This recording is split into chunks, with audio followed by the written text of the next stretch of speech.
Right. Hi, guys. Very good evening. My name is Marceline. I believe I'm done this revision session for at least about closer to 9 to 10 years, I think, with CS Sri Lanka. So my session going to be on twofold. What I'm going to do is I'm going to quickly go through your KC5, your syllabus quickly because that you need to understand how your questions could be constructed or how your questions could come in. Yeah, so that's very important. So you need to understand the structure of the syllabus, and because they'll be testing on that particular syllabus area. So that's a critical perspective on that. So you need to understand that, and I'll be talking about the critical aspect of the syllabus and the areas which you will go on. I'll try and link maximum as possible with the case. That's one. So today we'll be talking up to a first major area. Then my second session, which will be held on 22nd, I believe, that would we'll do the last part of your syllabus, and then we will have a discussion on your case related to that, because I'm not going to predict anything. Yeah. So if anybody is here for me to predict the questions, sorry, you're on the wrong session. I'm not here to predict anything. I always tell in my sessions, it's good to go with an absolute open concept. The open concept is that fundamentally, they want a solution. Okay, you as a CEO or CFO or a future CEO, they want a solution. Okay, so probably now they are facing a problem, or they are anticipating some issues to come in, because this case has very limited, information about the financials. Out of the 20 pages, only 3 pages of the financials, unlike the other cases which I've seen, the financials are more than the case. But here, 16 pages with details, and 3 pages with the financial details. Yeah, so that's very interesting case to go off with. Yeah, so that gives us a little bit of understanding. The emphasis on the strategic formulation. How do you select a strategy? How do you work on a strategy? That's what this syllabus is also about, and I strongly believe that's where this is heading. Yeah. Can somebody confirm that you could hear me clearly on a chat box? Could you just type, you could hear me clearly? Right. Thanks, Kanishka. Okay, thanks, Supur. Thank you. Right, that's great. Okay. So I hope my intentions are clear, and I want you all to have that complete open framework in your mind, so that you all will go with a complete rather than clogging your minds into a narrowish area and then looking at it and getting disappointed with the questions what you're going to get. Yeah, so don't do that. So analyze the case, analyze the areas. So we'll talk about the type of data that you might have to have.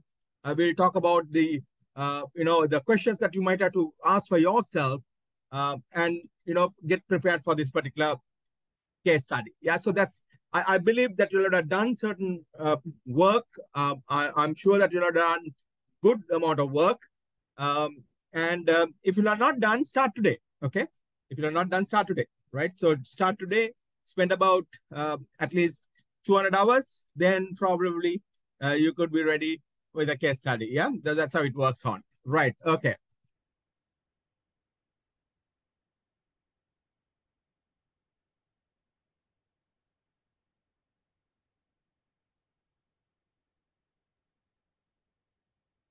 Yeah, I will do that. Thanks for asking that question. Watched your YouTube session before and also classified strategic evaluation under strategic choices. Yeah, was under strategy in action. Yeah, I will do that. I will tell you why it is. Okay, so right, great. That's okay. That's good. Right. So just to start on with, how do you work about your strategic management, right? Number one, we need to understand where the organization is. Okay, so that's what the strategic position is. Where the organization is, then once we know where the organization is, then we have to make sure that we are very clear in where we want to go, and then you create the strategies of how do you go there, right? So that is fundamental. That is how this is going to be. That is how the entire session is going to be, right? So when you know that where you stand, you take in your personal life the same thing. Yeah, you need to understand where you stand now, and then you need to understand where you want to go, right? So you look at the outside world, you look at the market, you look at the environment, you look at the opportunities provided by the environment, you look at the threats provided by the environment, then you see internally who I am, what I could do, yeah, what I'm supposed to work off with, what is more important, uh, important, the areas that I need to improve. What do I have? So then, once I understand what do I have, and how good I am in certain things, or is there any improvement I need to make, then I see the outside world and evaluate, okay, what is the opportunity provided to me from the environment, and how do I grab it? How do I move forward? So from point A to point B, if I want to move on, I must know my options. Yeah. So that's where these options comes in. Yeah. I have to evaluate these options. How do I move from what are the option I take from point A to point B? Then I need to manage my action. Yeah. What do I do? Okay. I want to become a chartered accountant. Today I am on this particular level. So I need to sit for the exam. That's the only way that I can get to my finals, get through my finals. So I need to finish off my finals. So to finish off my finals, what do I need to do? Yeah, I need to work on these areas. So do I have the access to enough data? Do I have the equipment to manage my studies? Do I struggle for time? Do I struggle for to manage how to study? What need to be looked upon? Yeah. So the overall perspective. Then once I know, okay, I've got this information, I need to work things out. I need to understand what this organization is going to be. What are these hypothetical organizations that they're talking about? What is the business they're in? What is the problem that I foresee? How does it work through the trends? How does it work through the situation? Then I need to give a solution to work things out. So that's why I can pass my exam. That's why I can complete my exam. Yeah. So that's my strategy in action to work things out, right? So this is exactly applies to any organization as well, right? Okay. Moving from that, so I'm using this particular model. Now, this is what the question is also about. The strategy in action contains evaluation.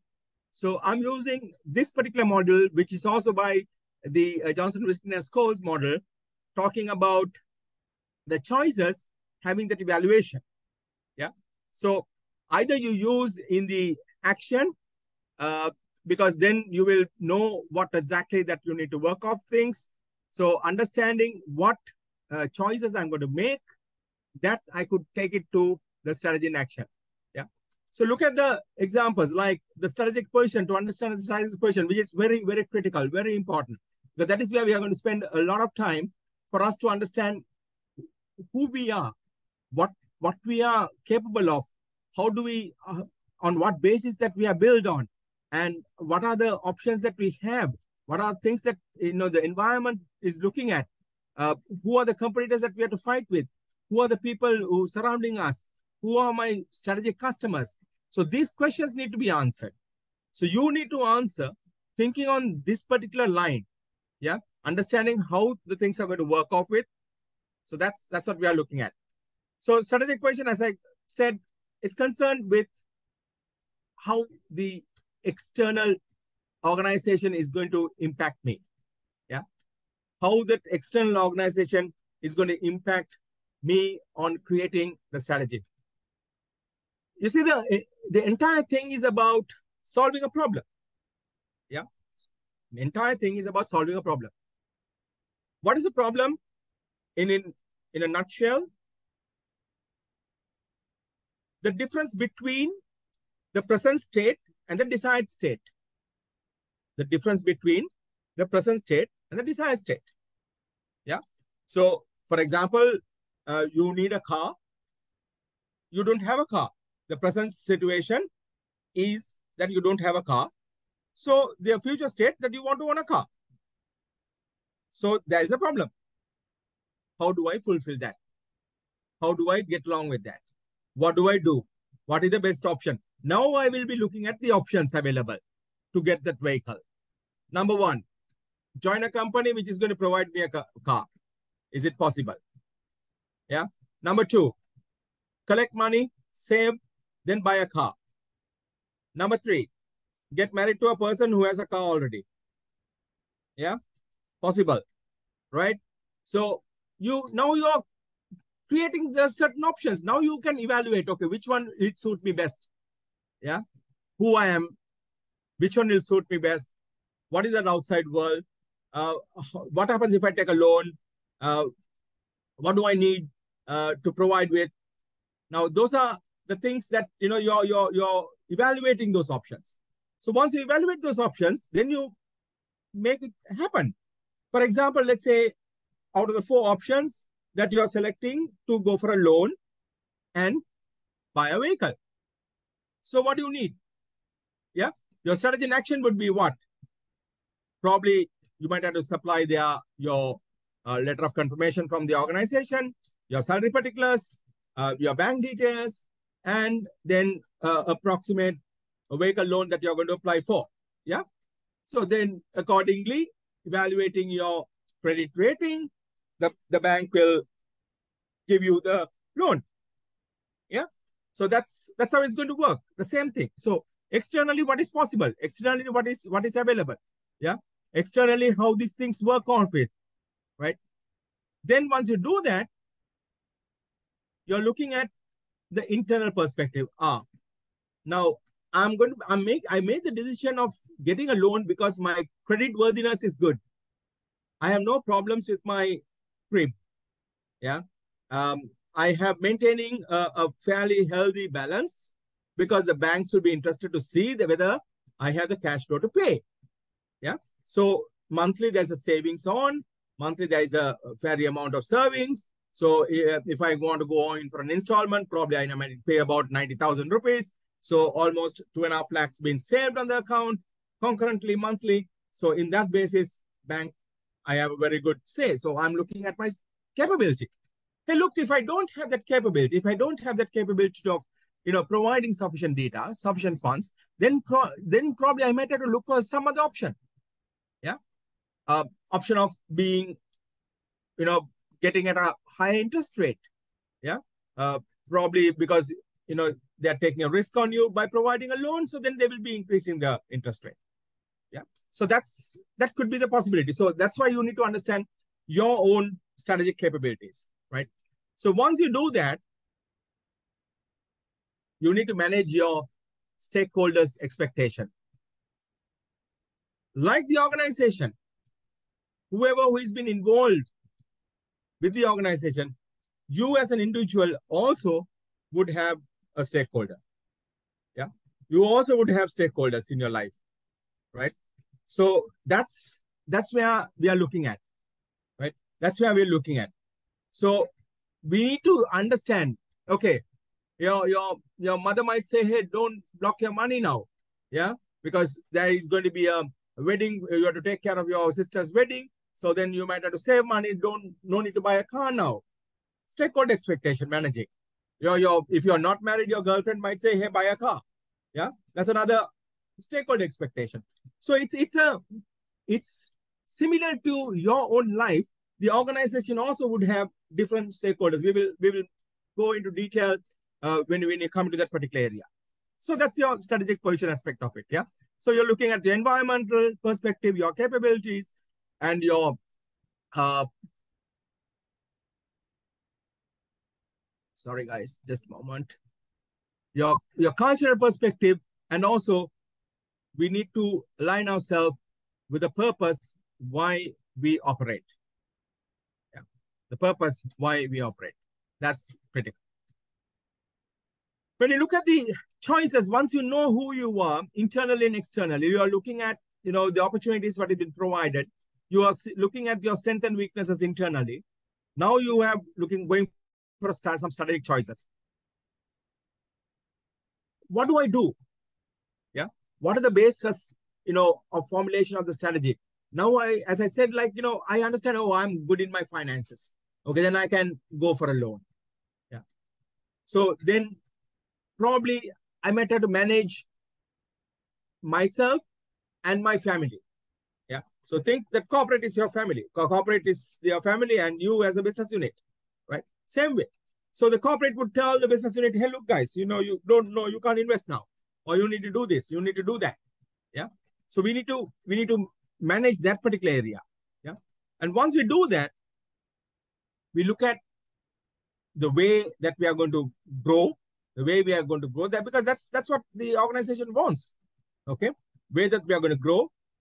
So developing the strategy is termed in direction and also the method of development. Direction. Where do I operate? What do I do? On what basis I work off it? Yeah.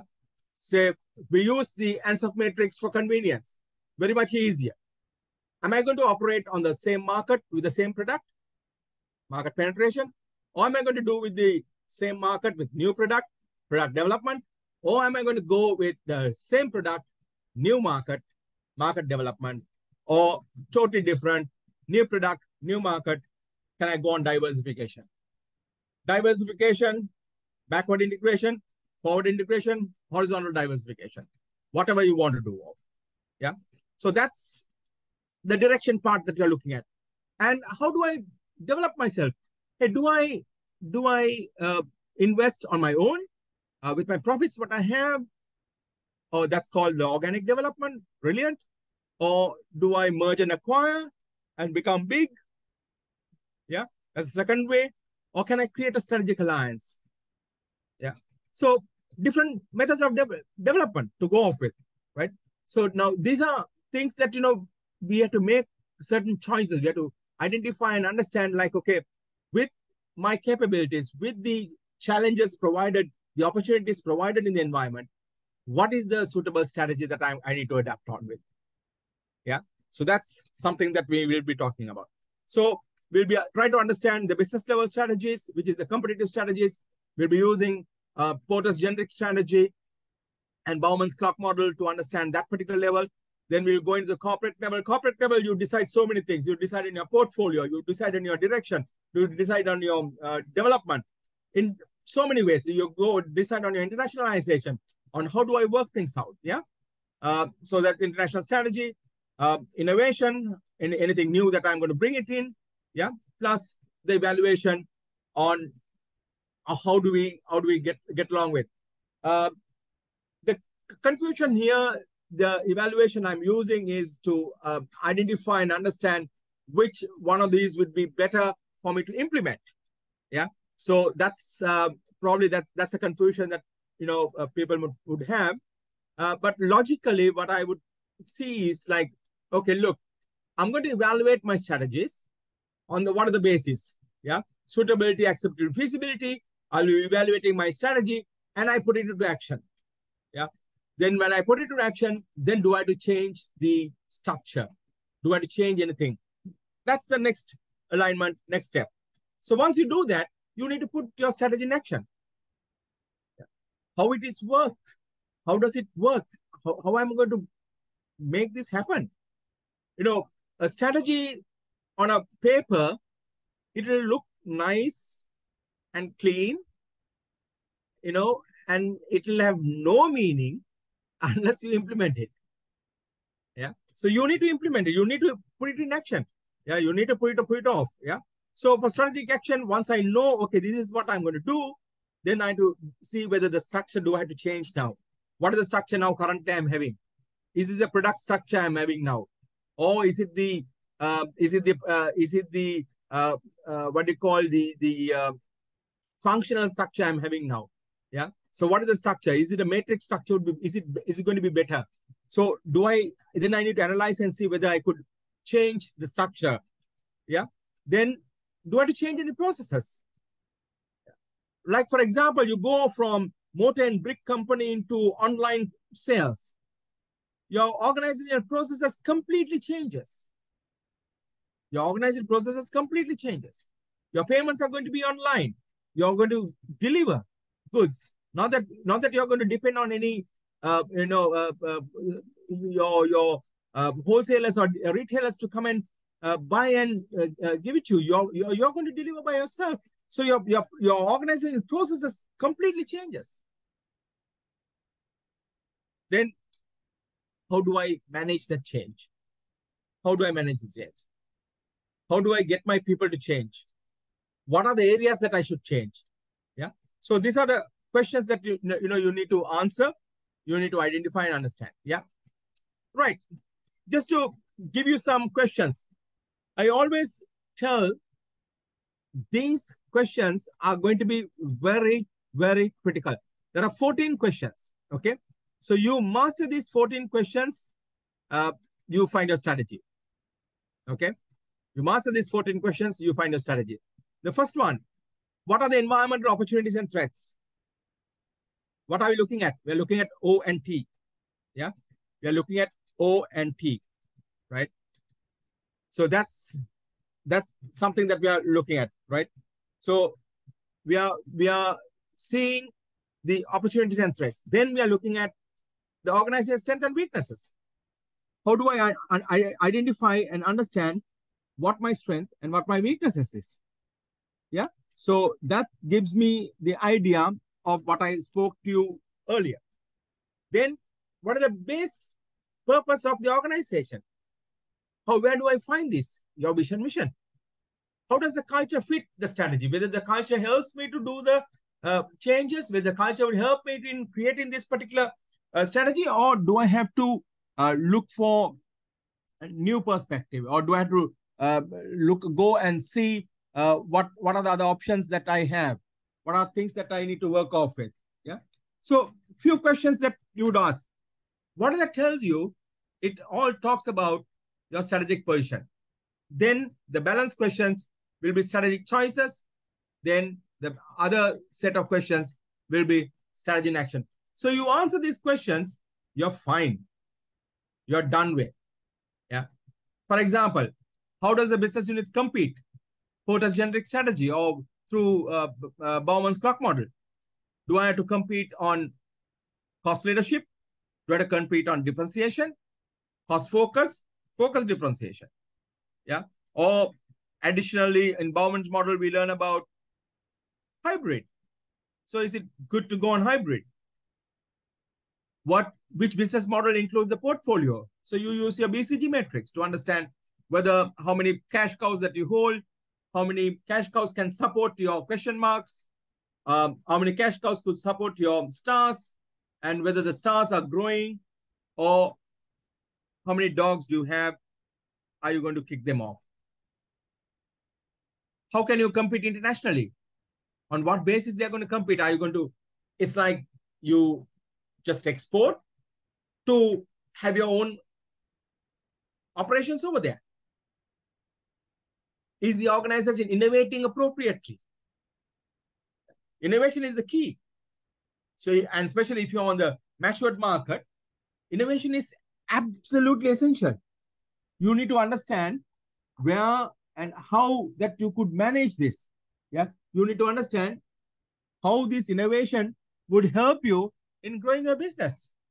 So if you want to differentiate yourself, innovation is going to be absolute requirement. Absolute, it is essential to work things out. Yeah. So everywhere you look at, right, fundamentally you're looking at SWOT here. Yeah. Then you have so many models that you can use of it. You're looking at, generic strategy POTUS. You're looking at the BCG matrix on that.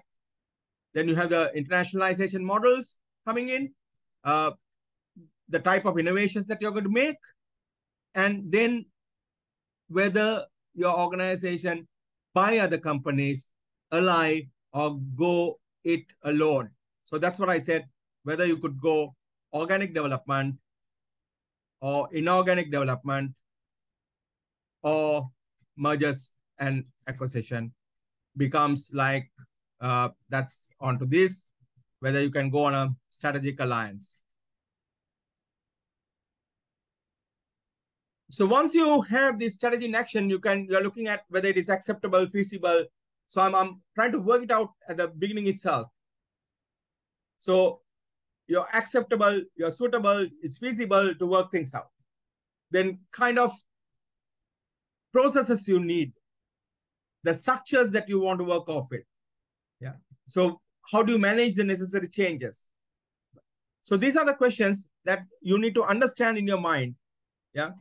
Because mostly I would see like probably people would give you some clues and information where you need to work on your strategic choices, because you're looking at a strategic level, guys. Okay. Y'all are going to be chartered accountants. Once you finish off this, y'all will be called chartered accountants. Okay. So y'all will have a different position in your organization. Yeah. You'll be look forward not to do any operational perspective. You'll be looking forward to contribute at a strategic level. You'll be looking forward to contribute at the developmental level. So you need to understand these, because that's why we have set the syllabus on such a way where our future accountants would become the strategic people who would help the organizations to grow, understand how it works out. So your strategic position would have environmental, capability, purpose, culture. So we'll start off with first one. We'll start off with the purpose part of it, right? Now, as chartered accountants, you all would know this, okay? 3 areas that we need to cover off. Governance, your board structure, yeah? How do you manage in Sri Lankan context? Yeah, if you're looking at international level, how do you manage? Depending on the organization, where they are located, so there are certain rules and regulations, there are certain codes, what you need to follow. Yeah. So what is the governance structure that you're going to work off with? Fundamentally, the governance structure is the responsibility, how the responsibility is being ascertained. Yeah. The next one, stakeholder expectation and social responsible and ethics aspect of it, right? So we look at the stakeholders quickly. Now, my question I need to ask you, whether it's on your Life Plus group, who are the stakeholders? Yeah, who are the stakeholders? My humble request, guys. Okay, next time when you all come in, I know I'm quite positive that you all guys would have prepared a SWOT matrix. Come with the SWOT matrix, right? So then we will see how well we could create certain strategies, how well we could make use of that to understand and create the strategies in, right? So that's how the way for you to move on with, right? So create this SWOT matrix. Fundamental things, understand something very clear, very important. Number 1, your opportunities and threats are from your environment. Your opportunities and threats, I'm repeating this. Your opportunities and threats are from your environment. Okay? Your own capabilities, your own things, what you have, it's what determined by your strengths and weaknesses. Okay? Your own thing. Now, say, for example, your Life Plus, if it is located in Colombo, for example, okay, I'm just giving you an example. If they are located in a prime location in Colombo, now that's going to be, you're talking about your location, that will be a strength for you. That will be a strength for you. Okay. In your location, where people can access fast, the people can access quickly to your location. people can come very quickly. Yeah. So the road networks is extremely good. Anybody could come in. Traffic is very much lesser than in the other parts of Colombo. Now that's going to be an opportunity. Understand that, because that is being provided by your external, which you have no control, guys. Okay, which you have no control. So a lot of students try and mix things up. Okay, so you need to be very clear when you're creating your strengths and weaknesses, opportunity and threat. Fundamental rule, anything to do with me, anything to do with internally, anything to do with my management, anything to do with my processes, anything to do with my equipments, anything to do with my staff, internal. Anything outside is going to be opportunities and threat, external. Remember that. Yeah. Even at this level, even my MBA students make the mistake, right? So that needs to be very clear. Yeah, that's very important, how it goes.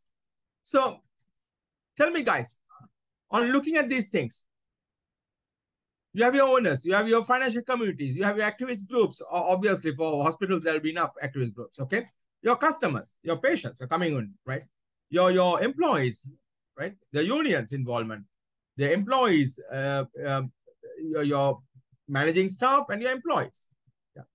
Your trade associations, your competitors, your suppliers, the government, political groups. So many. Create one quickly. If you're not done, create one. Understand, identify. Remember something, guys. At your level, you need to identify the critical guys, the critical ones who would have a bigger impact. Try and use the Pareto analysis, yeah, 80-20 rule. If 20% of these stakeholders can create the 80% of the impact of your strategy, now those are the critical guys, right? Don't take everybody in, because now that's how you can prioritize, okay? That's how you can work things out, right? So what do you do when you understand? Because you look at the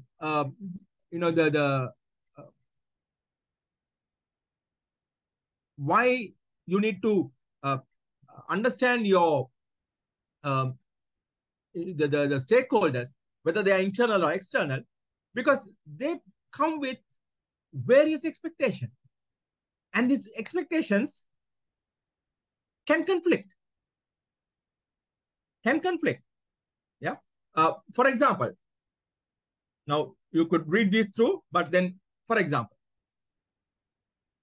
if you want to increase your price, if you want to increase your price for your services, okay,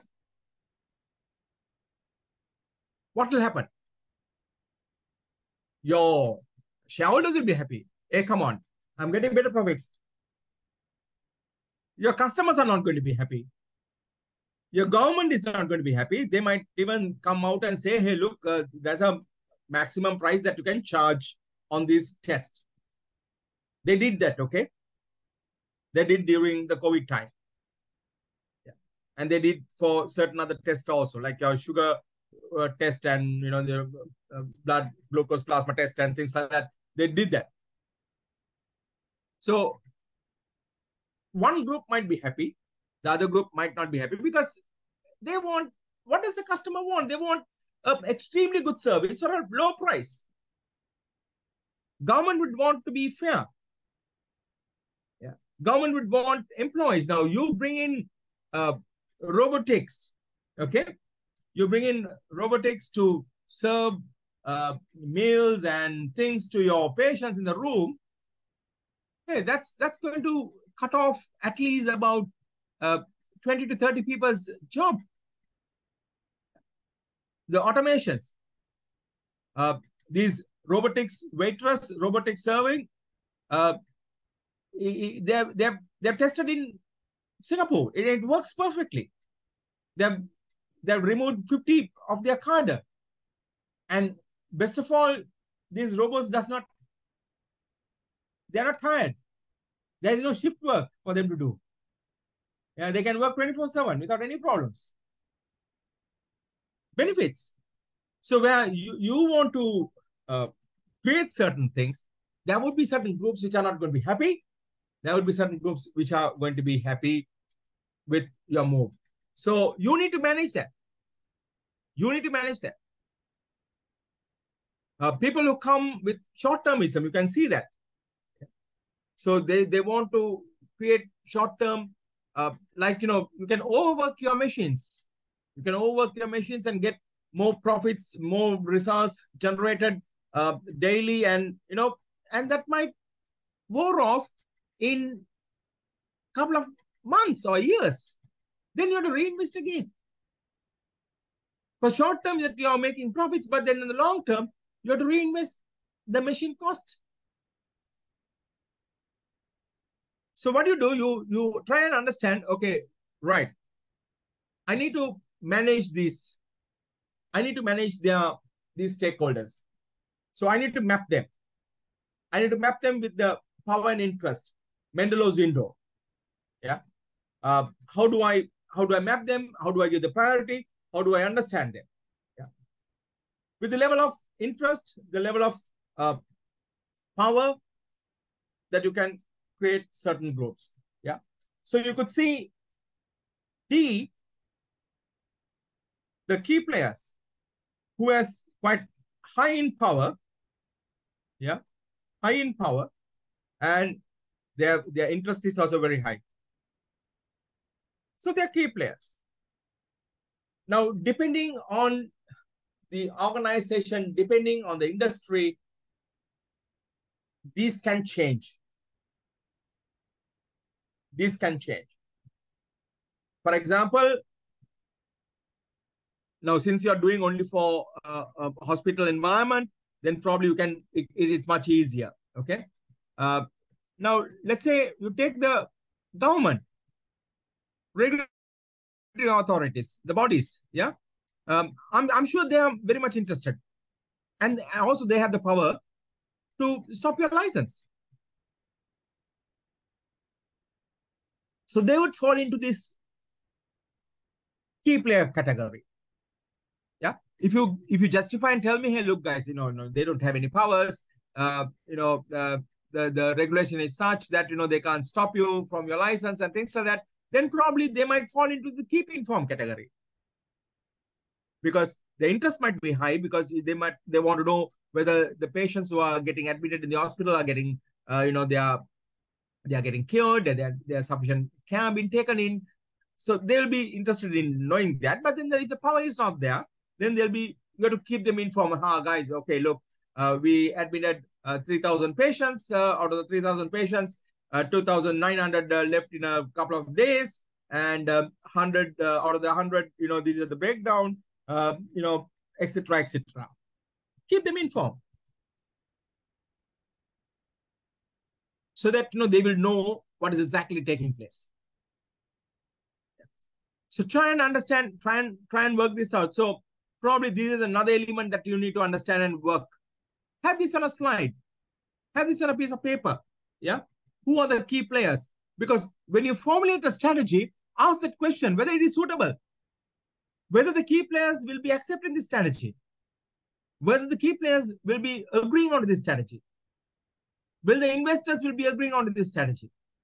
So I need to understand that very, very clearly. Yeah. So that's very important.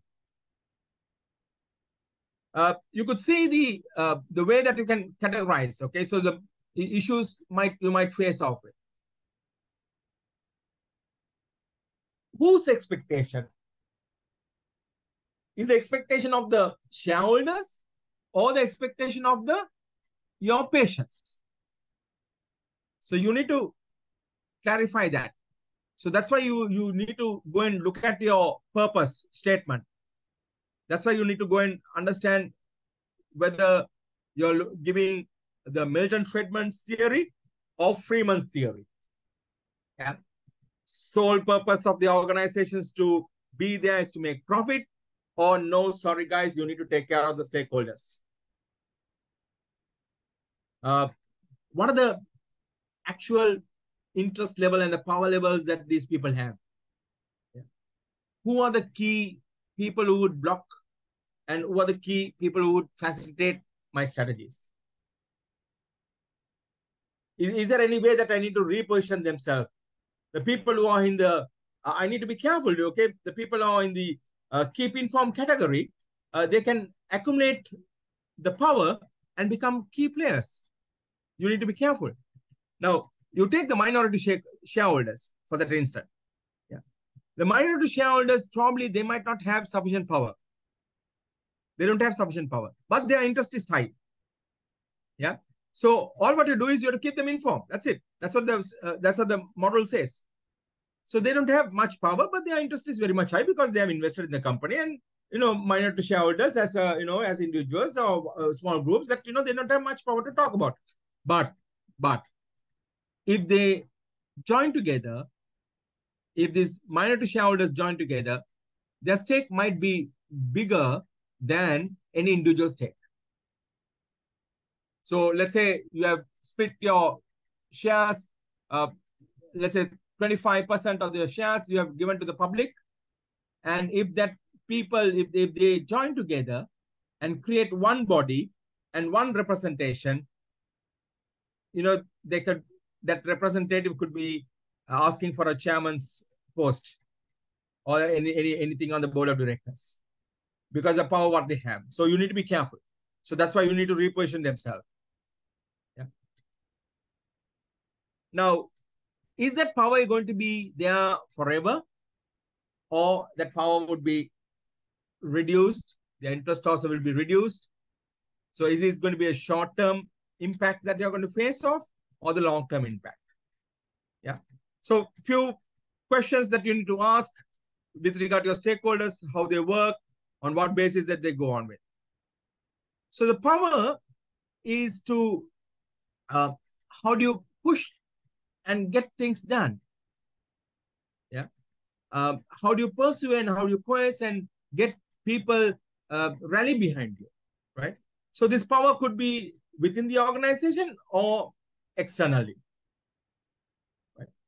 You could see within the organization on a hierarchy, as managing directors to senior managers to financial controllers to, you have the power.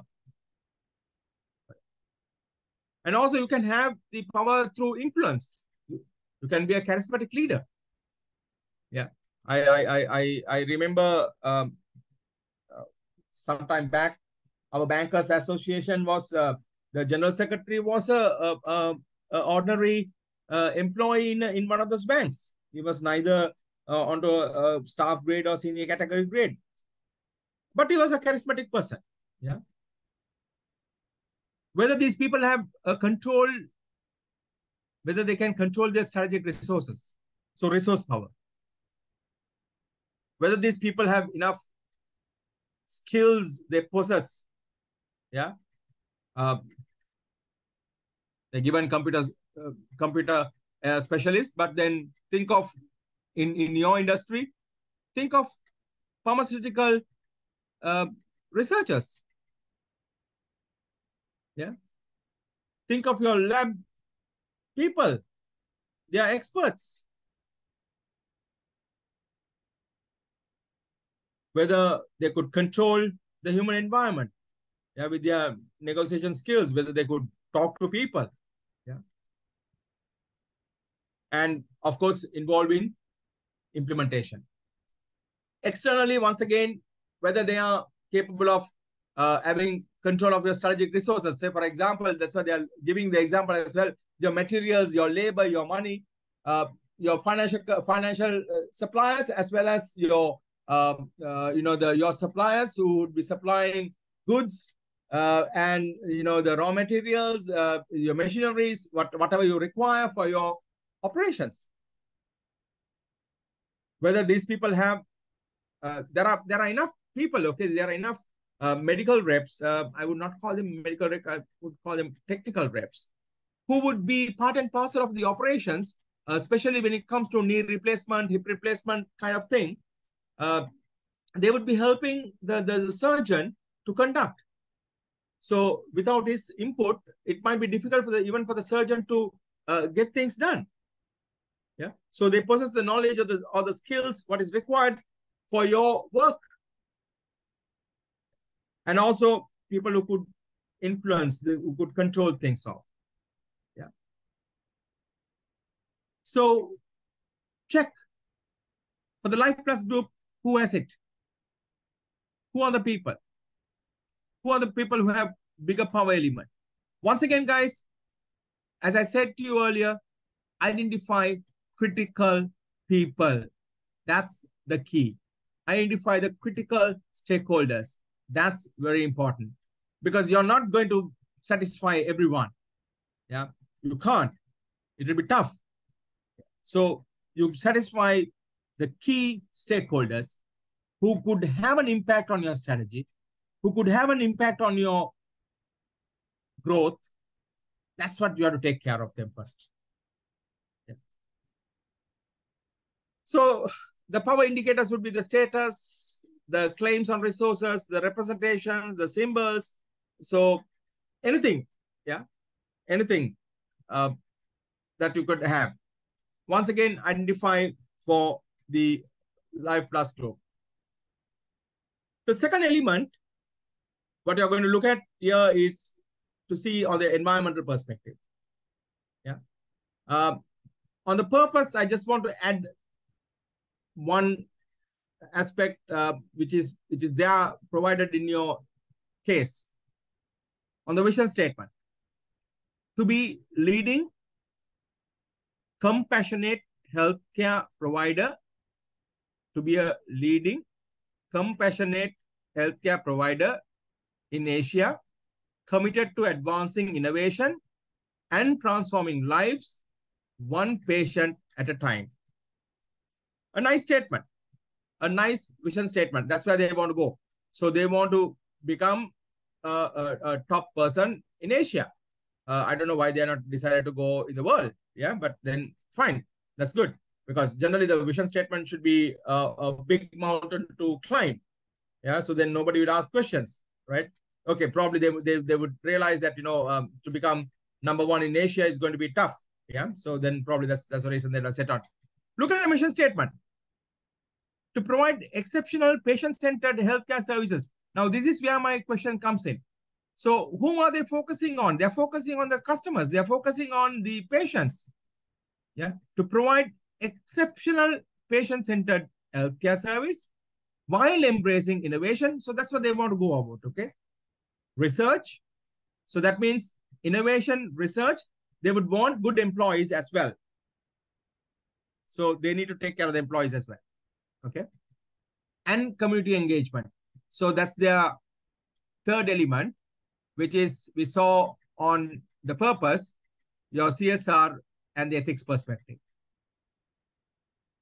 We strive for clinical excellence and compassionate care and are pioneers in healthcare innovation, continuously adapting cutting-edge technologies and practices to improve diagnosis, treatment, and overall patient experience. They're elaborating, okay? They are giving elaboration. They are even talking about how are they going to achieve this exceptional patient-centered healthcare. We empower individuals and communities with health education and accessible healthcare services to lead healthier lives. We are committed to ensuring that our healthcare services are accessible to all and make high-quality healthcare affordable and available to a diverse patient population. Now, their mission statement indicates that they are going to be cost leaders because they want their services to be given to all, affordable. Yeah, they are talking about high quality, affordable. So cost leadership, high quality, affordable. Are they looking at hybrid? Are they looking at hybrid? Now, this is how you need to identify, guys, okay? What is their mission? What is the way that they want to operate? That is what is that in their mission statement? Now, this is why I brought this mission statement in. Now, it gives us a very clear indication that they are focusing on their customers and also their employees, plus the environment. So When they focus on customers, the profits will come in. When they focus on their employees, the people element comes in. When they focus on the environment, the planet comes in. What are we talking about? These three. What is these three indicates? Triple bottom line. People, planet, and profits. Okay. So invariably they're talking about that, their sustainability is going to be on this particular perspective. We are committed to ensuring our healthcare services are accessible to all, make high quality healthcare affordable and available to diverse patient population. We foster a culture of teamwork, communication, and collaboration among our staff, medical partners, and the community to achieve our common healthcare goals. We manage our resources responsibly to ensure our ability to provide healthcare services for generations to come. So they don't want to stop at the moment. They want to continue, right? So guys, this vision and the mission statement is going to tell you all so many things. This is going to explain to you all what is their stand. What do they want to do? Now you need to challenge and you need to identify and you need to understand with the information that has been provided in the case, whether these guys are staying within this, whether they are there, whether they are there, whether they are doing the right thing, whether they are working it out, whether they are taking care of the community, whether they are taking care of the employees, whether they are going on the innovations, whether they are supporting the innovations, whether they are giving at the right price for their customers. You challenge and tell me now. I hope this gives you a little bit more understanding of where the case is heading. So you tell me. So you need to work it out and tell. I'm sure you'll have gone each line by line, looking at this different perspective, looking at a different angle. Yeah. This is where I'm going to stand now. This is where this organization is going to be. Now tell me, yeah. Now tell me whether they are in the right line, whether they are taking care of it, yeah. Whether their sustainability words are right, reflecting in the operations. Are they taking care of the people? Are they taking care of the planet? Are they taking care of the profits? When you take care of your patients, when you take care of your the customers, you get better profits. Now, to make the profit, they are on hybrid mode. Understand that they are on a hybrid mode because they want to provide what? They want to provide high quality, affordable healthcare system. Simple as that. And to a diverse patient population.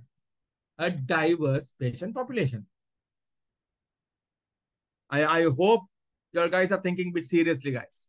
Yeah, there are about 150 people here, 148 to be exact. Yeah, I hope you all are thinking on the line what I'm emphasizing on. Right. So let's look at the environmental perspective. Yeah.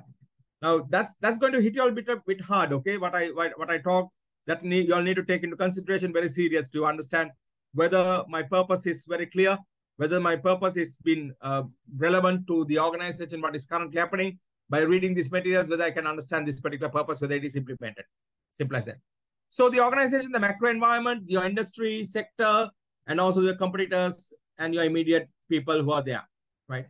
So the macro environment, I'm not going to go into details, guys, okay? I'm not going to go into details to, I didn't tell you all what this PESTEL framework is, how does it work and so forth, right? So when you look at the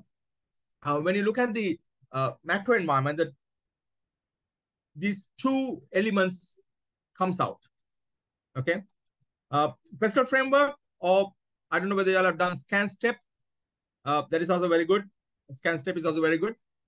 Fine. PESTEL framework is absolutely fine. Now, all what you to understand is like, how this is impacting, how these elements are impacting my organization. how these elements would impact my strategy. Yeah. For example, technological advancement. You see the trends. Yeah.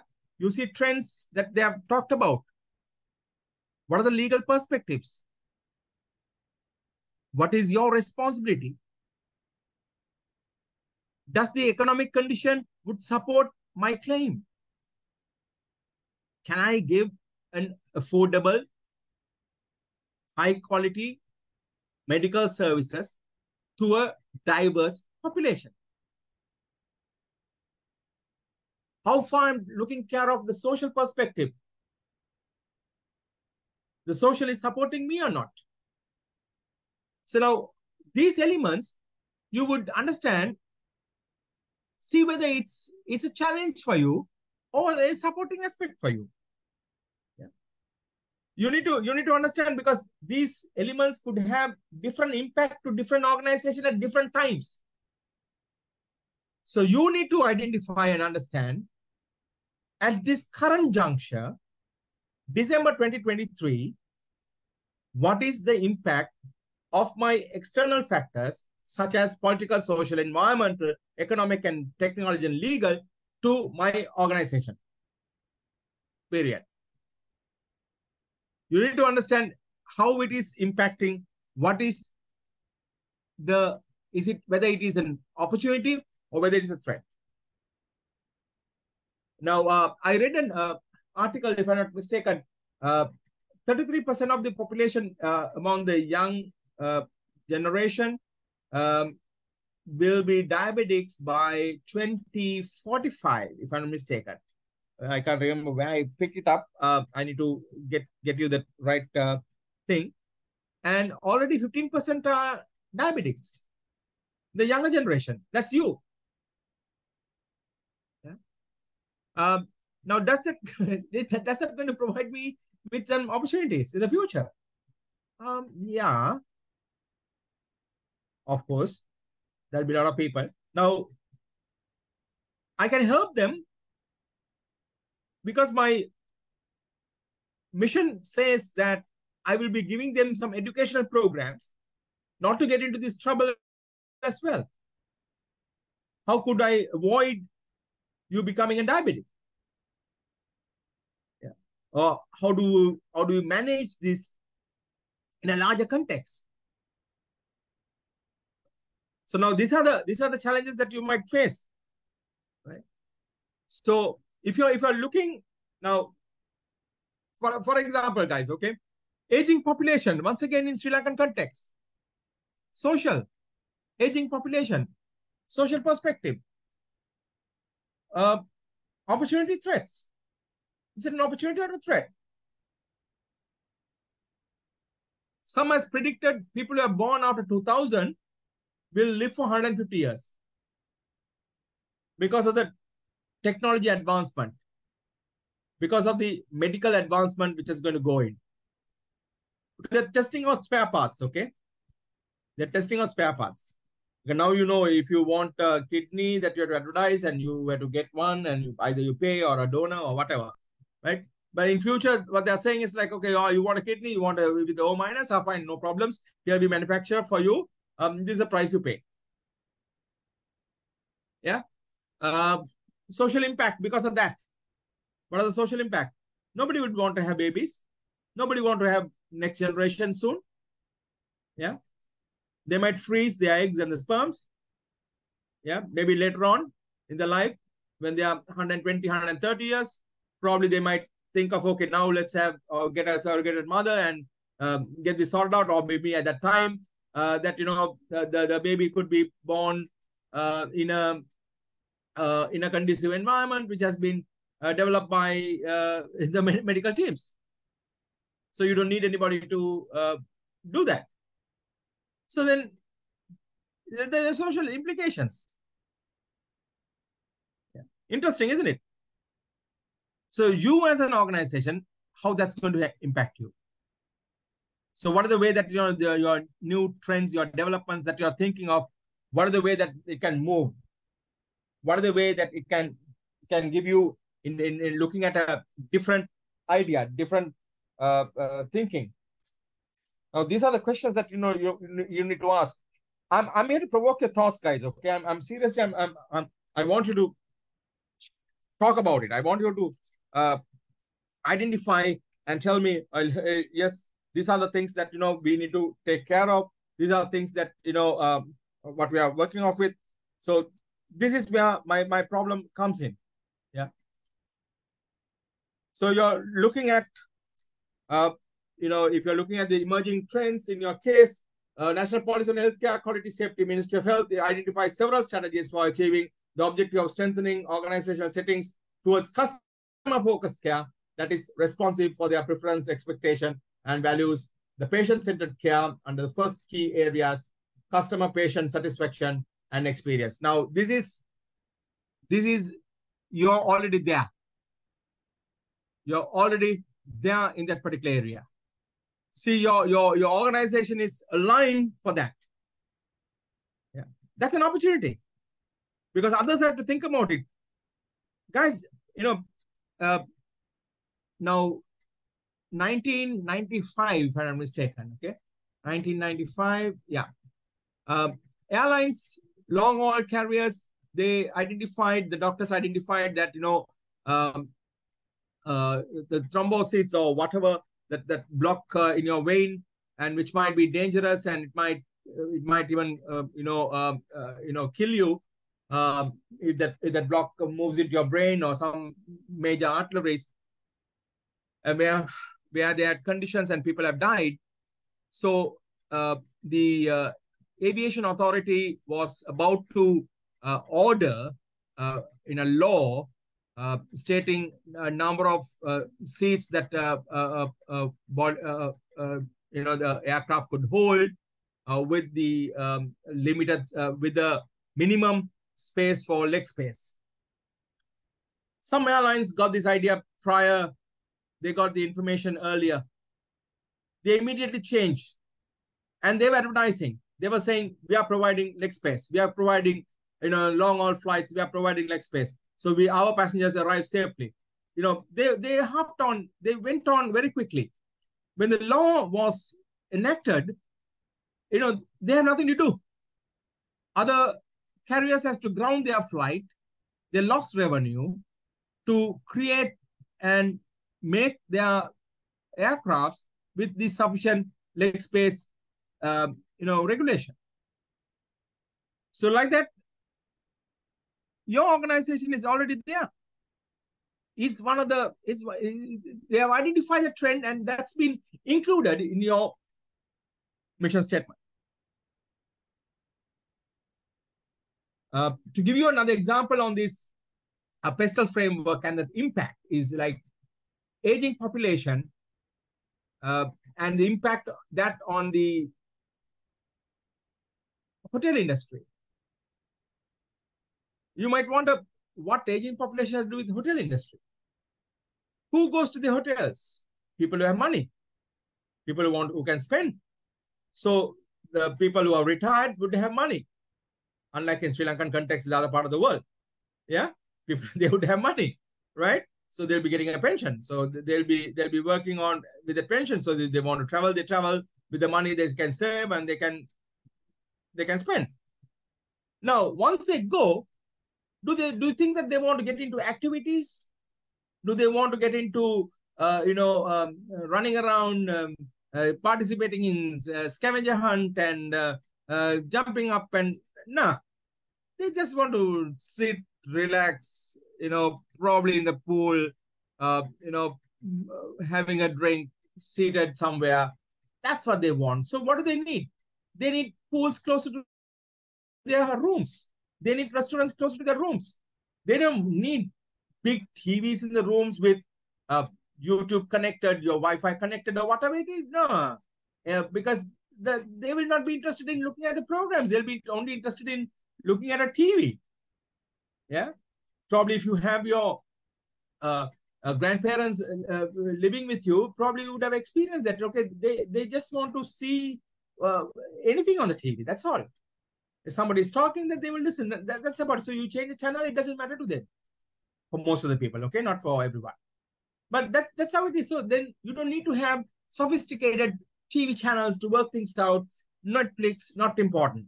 All what they want is like the restaurants close to their rooms, the swimming pool close to their rooms, easy to walk, especially sunshine and the beach. That's what they want. So the hotels need to be built accordingly to facilitate those requirements. Now, this is where your organization, my organization, is ready to facilitate the requirement, patient-centric, personal care, high-quality service, delivering. This is what they want to work on. Key drivers. Now these trends could be the key drivers for change. Now, these are completely coming from outside. Yeah, you have nothing to you have nothing to do with this. You can't do anything on this because this is like LPH has no influence over this. Yeah, it very clearly states. Ravi strongly emphasized that LPH is required to follow all the strategies, even though LPH has practiced them for a long time. Look at the instances what they're talking about. Sri Lanka is currently undertaking several major projects for the enhancement of digital health system. So probably the digital health system is going to come in. Are you ready? Now, this is where the changes would have to be made. Are you ready? So do you have enough money? I see some financial distress. So that's going to be one of the weaknesses for you. Will somebody support you?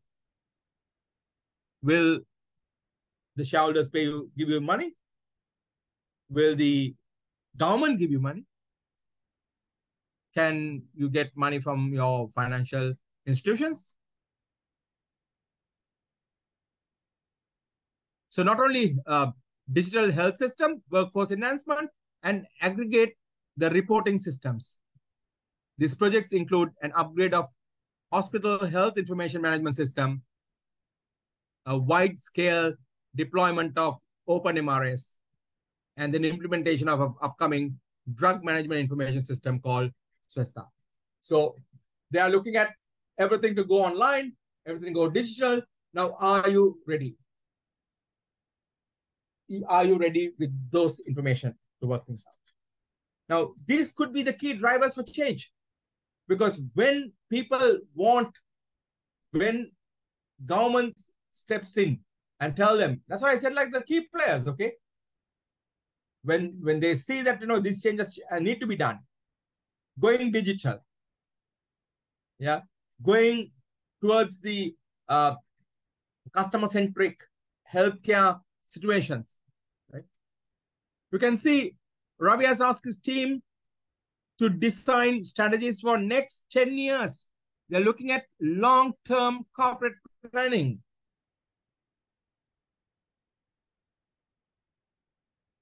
Significant demographic shift as the number of elderly people continues to grow at a rapid pace. Now, I touched upon that, right? I touched upon that. Check it out. Check it out, Sri Lankan, the phase that is going on with. I think once again with 2040, they're looking at least 45% of the people are going to be over 55. Interesting.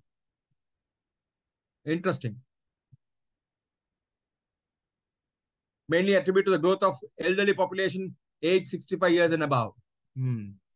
Not bad. So they are targeting at 65 plus. Yeah. So now these could be the key drivers for change. Yeah, this could be the key drivers for change to go off with. So we finished off the macro environment. We'll then get into the industry environment. Yeah.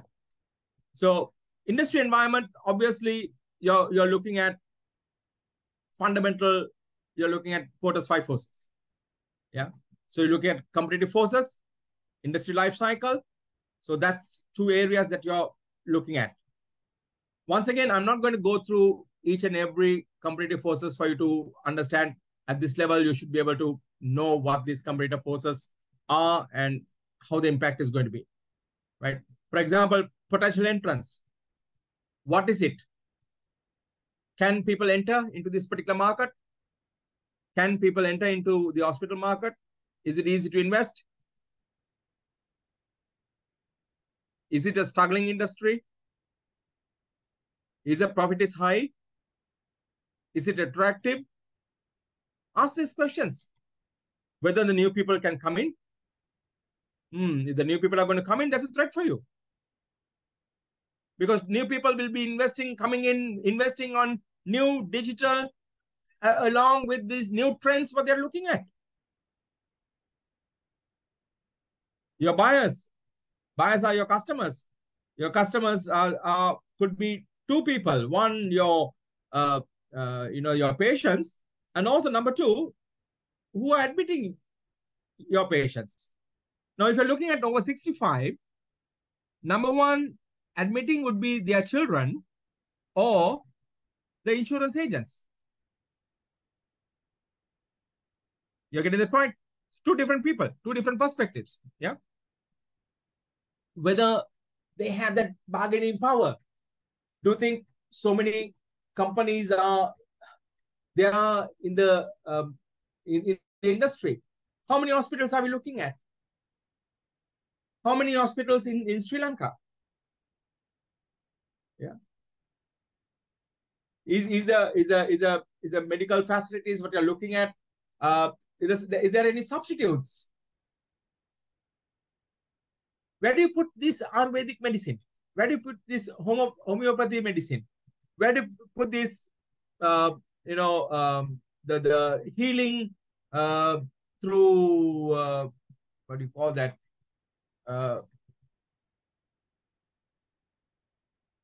Through people, in our ancient systems, there are ways, so you could have these dancers and things like that, and to heal.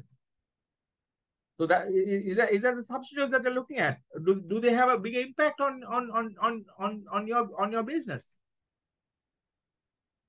Suppliers, your medical equipment guys, they might play a major role, isn't it? Supplying at the right quality, because you're looking at giving an enhanced customer service, customer-centric service, high quality service. So you need to have high quality equipment, high quality medicine. Yeah. Today again, I saw that hemoglobin issue. The person being they're taken as a senior guy in the health ministry. Now, do you have reliable suppliers who could supply the right product to your organization? What are we talking about? And then we talk about your competitive rivalries. Now, you tell me, with the information what you have, what is your market share is looking like? What is the population that you're creating? Where are you located? Is the location is ideal? The location gives you additional force to reckon with, that you are a competitor who is developing or developed a fantastic customer-centric service with the affordable price. Now, will people look at that in a positive way? Now, because generally, when you have a lower price, even with high quality, that's why you're looking at the hybrid mode. But then, tell me, guys, like, you walk into a supermarket, okay? You see buy one, get one free. What do you take? When you take the product, what do you see immediately? The expiry date. Because in your mind, you're linking a low price because of low quality. So here, as an hospital, who are boasting about providing high quality service and with a lower price, then do you think that, the customers are going to buy that? So competitive rivalries, how good they are? Do they pose a threat for you? Or they are not? So that's an opportunity for you to grow. Yeah. So if there is no potential new entrants coming in, if the substitutes are not going to work much, and your buyers don't have a choice because you're giving them a fantastic service with a low affordable price, you have a very good long-term relationship with your supplier, well, you're the king. Are they king? is LPH is a king? Are they doing great? Now, these are the questions that you need to ask. Anything threats? Anything opportunities? Good relationship with the suppliers is an opportunity.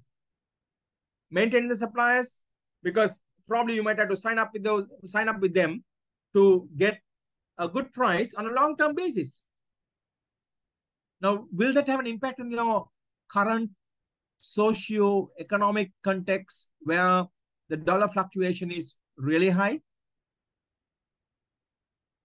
One of my friends who came down from Australia, he said he exchanged at 215 about 8 days ago, and today he exchanged at 227.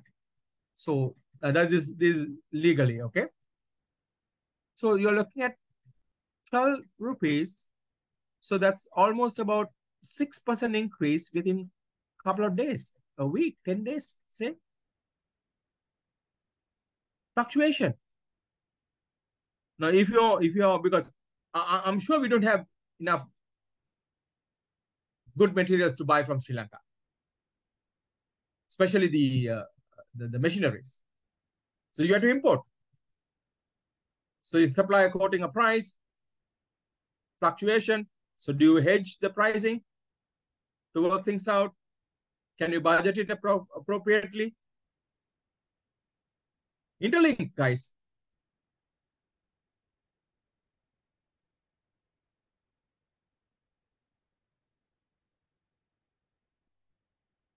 Your industry life cycle. Where do you stand now? Where do you stand? Where does the industry stands? Yeah. Where does the industry stands? Are you on a development stage? No, I don't think so. I'm talking about the industry. I'm not talking about you. I'm talking about the industry. Because you could see the type of five forces impact in different stages of the industry. So probably if you're on a shakeout stage or a maturity stage, I feel, I don't know, I'm thinking there are somewhere, this particular industry is somewhere here in between the checkout and a maturity stage, probably this area. Yeah. So you could see there could be increasing rivalries. So that means, you know, your rivalry is going to be high. They also might give you pricing and also the option to buyers. Option to people to select. If there's rivalry is high, everybody will try to get the best price to the customer. So the customer has a choice where he want to go. So you have to be providing an outstanding service with high quality, precise machineries and medicines so that you could attract the customers better than your rivalries. So I have no major evidence where they stand, but my good guess, looking at the data, looking at the information, probably certain hospitals have been taken over by certain people. Lanka hospitals are there. Then we have Central taking over Asha Central, which was earlier, it was there. So like that, so the shakeout period takes place, and probably you're getting into that maturity level, so that you know you're settling things off. It's very difficult for you to decide because it's not the same population that's going to cater. Every day you are adding new population. Every day you're adding new customers. Every day you're adding new requirements. Every day. Yeah.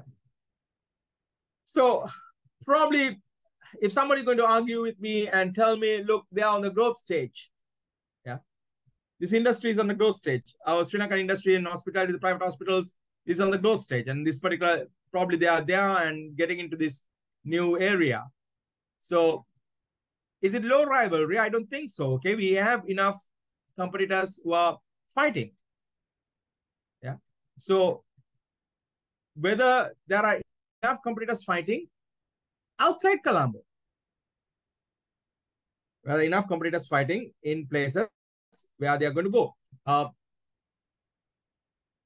Asiri has put up a massive hospital in Kandy. Yeah. Giving a good run to all the private hospitals which was there earlier. So increasing rivalries, probably you are just getting into that from the growth stage into that shakeout stage. So probably they might take over certain hospitals over there. That's going to be very interesting. You can see that some exist, managerial and financial strength is key. Slower growth and some exist. Managerial and financial strength is key. We are struggling. Financial distress, we are having an issue. Good things to think about, guys. Okay, good things to think about. So see where do you put yourself? Where do you put yourself? Justification is very critical. Identification of justification is very critical. Yeah. So have your data backed. Have your information backed. Yeah, that's very important. The competitors within yourself. That's closer now. You're getting closer to the before you get to the internal environment. You're getting the closer part of it. Yeah. Competitors and markets. Your strategic groups.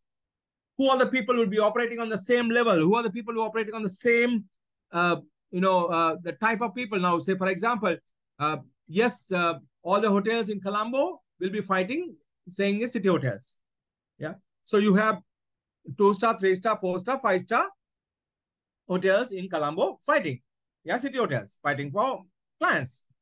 Now, will Shangri-La be interested, or will Shangri-La get disturbed if Hotel Renuka do something? Nah, they are not going to be bothered. They are not going to be bothered. If Renuka gives their, the Christmas buffet lunch for 8,000 rupees, will Shangri-La will try to reduce it from 17,500? I doubt it. Shangri-La might be pricing it above Kingsbury, in par with maybe with Hilton. Yeah, just above or similar with Taj, Cinnamon Grand, Cinnamon Lake. Now that's their strategic groups. That's their strategic groups. So these strategic groups would attract the similar customers. Strategic group will attract, they will be providing similar services. So you, as an organization, whom are you competing with? With your capabilities, who are the others in the market? Identify the strategic group, because their movement is going to be critical for you to reply. Now you're looking at a long-term plan of 10 years, okay? You're looking at long-term plan of 10 years. Tell me, you're looking at a long-term plan of 10 years, what are things that you need to take into consideration? 10 years is quite a long time, guys, okay? With this present context, 10 years is very long time. You're looking at long-term plan. What can you predict? What are the trend tells you? What are the trends that they are talking about? Yeah. So to prepare this, what do you need? How does this healthcare services going to be? They are even trying AI into medical surgeries. They are working with robotics. They are working with robotics where a surgeon can operate far away, maybe from California. He would operate the robotic arms from there, because if he can operate a machine which is in the moon to collect samples, I'm sure that somebody can operate from California the robotic arms in one of our hospitals. So whether these other hotels will be taking that bold step. Now, you need to remember this. These emerging trends would have gone into the hands of your competitors too. Remember that very clearly. You're not the only person who is going to have this. Okay? So now they also will be planning. They also will be looking at, how do we do this? How do I work this out? Yeah. How do we do get these things sorted out? What are the weaknesses that we are carrying forward? Yeah. We have to pay damage claims and litigation cost and answer to the public media, as they always try to market our problems for their benefit. Obviously. Many of these cases are outcomes of professional negligence. Good question. So you are providing services and you have a fantastic setup, but then you have this professional negligence coming in. And arrogant behavior and attitudes of those involved. They can create an hostile work environment, erode teamwork, and hinder the exchange of valuable ideas. What do you do? Now, these are when you read, this becomes weaknesses. This becomes weaknesses. Yeah. So you need to be very careful. You need to be careful of when selecting, especially when you're working with the strategy groups. What do they do? What do they work things off? Market segments. Who is your customer? What is the segment that you're dealing with? Yeah. What is the segment that you're working off with? Who is your strategic customers who would make an impact in your organization? Who are the people? Somebody comes to your hospital and have enough problems right from the start. Do you think that they're going to recommend that to their relatives, friends? Nah. And if they're the people who are if you're looking at the upper middle class, and if they belong to that upper middle class, then are you antagonizing them in addition to the problems that you already have? Then where do you stand? Now, these are the issues with your strategic customers. And which is the segment that you are going to fight for? Where is the market segment? Where are they? What is the market segment that you're looking at? Is it going to be on the age group? Or is it going to be the income group? Who are these people who are going to look at? So strategy groups, obviously I talked about. Okay, this is something very, I picked it up.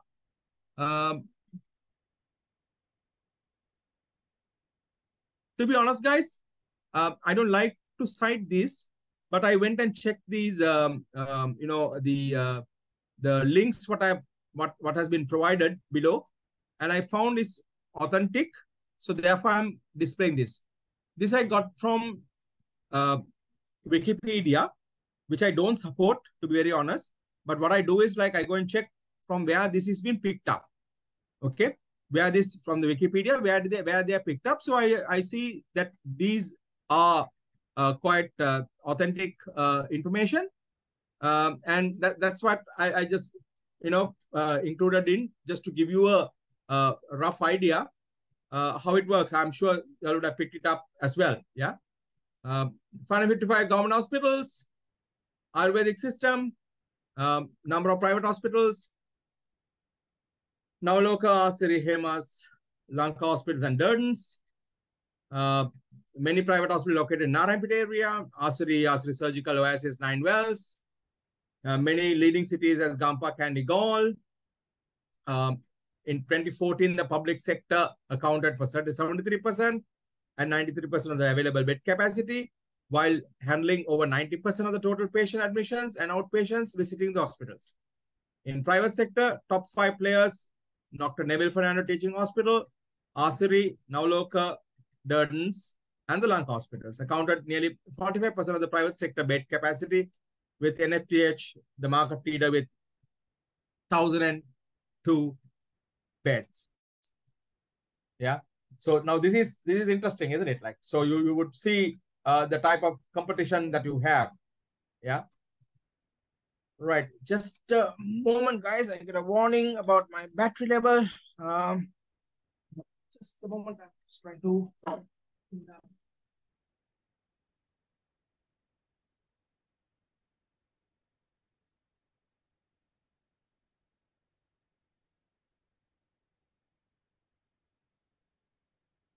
All right, I'm back again. Okay. So just for information's sake, probably this you can pick it up uh, from the from these websites and details to follow, right? So if you look at the market segment, as I said, like, market segment could be a group of customers who have similar needs. Yeah. So if you're looking at the people who are looking for a comfortable stay, uh, you know, people would want to go and visit their relatives at their convenience. Yeah, which might be inconvenient to the patient, but then at their convenience, because we struggle to work, we struggle to manage our time with our work. Morning 2 hours we travel by, or 1.5 hours we travel by travel, and then we travel back another 1.5 hours. So we work for about 8 to 9 hours, 10 hours, good 14 hours gone. Yeah, good 14 hours gone. Then like probably we might want to go in the night and late evenings or whatever. Yeah. So then probably that's a requirement, that's a need for people when they admit that easy, quick, get in, get out, not like the government hospitals, exactly between 12 to 1, maybe 6 to 7, and evening 4 to 5.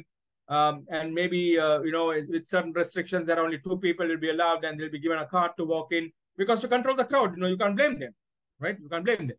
So that's something very, very interesting. Okay.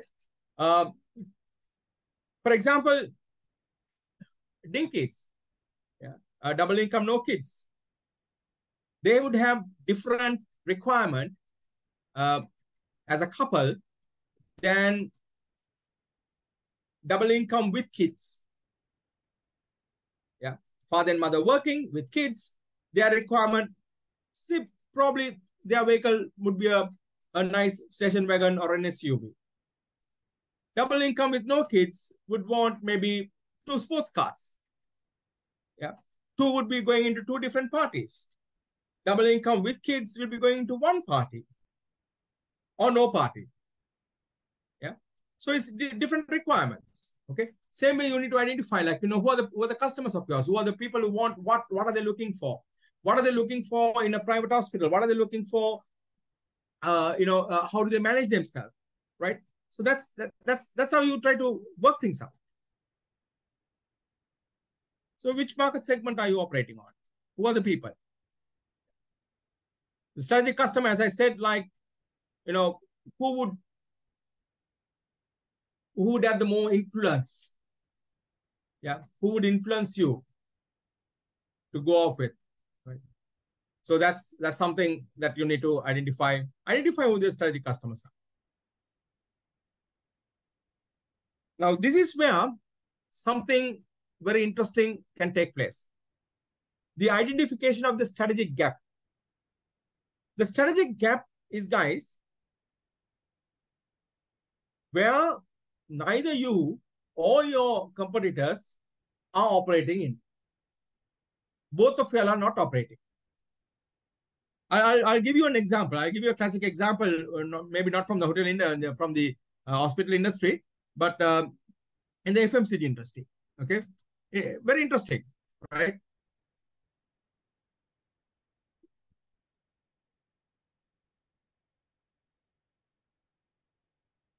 Very interesting.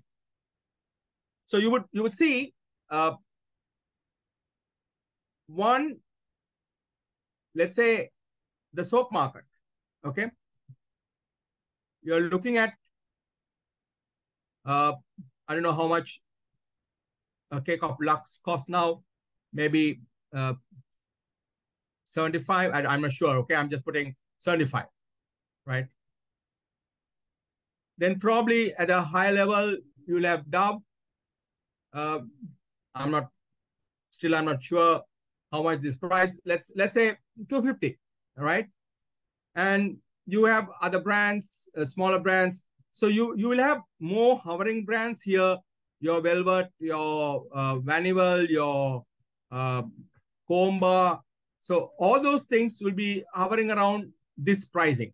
I'm not sure about this price, but as a group, that's how it works. So in between, probably you might have one group talking about, let's say, one group talking about the what do I say? Palm olive. Maybe you're looking at 125, 150 rupees. Yeah. So nothing in between this. Nothing in between this. Now that's what the gap is. So you operate a higher product, higher quality product, and work on that particular gap. Now, if you see certain hospitals, why they have become more proficient, why they have become, they try to work out and tell you, okay, they try to work out and tell you that, okay, this is what we are good at. This is what we do. We are specializing on heart. We are specializing on, cancer. We are specializing on certain conditions which others are not specializing. Yeah. So now they would have identified that gap to see who are the, because you can see in this particular range, there are so many competitors, isn't it?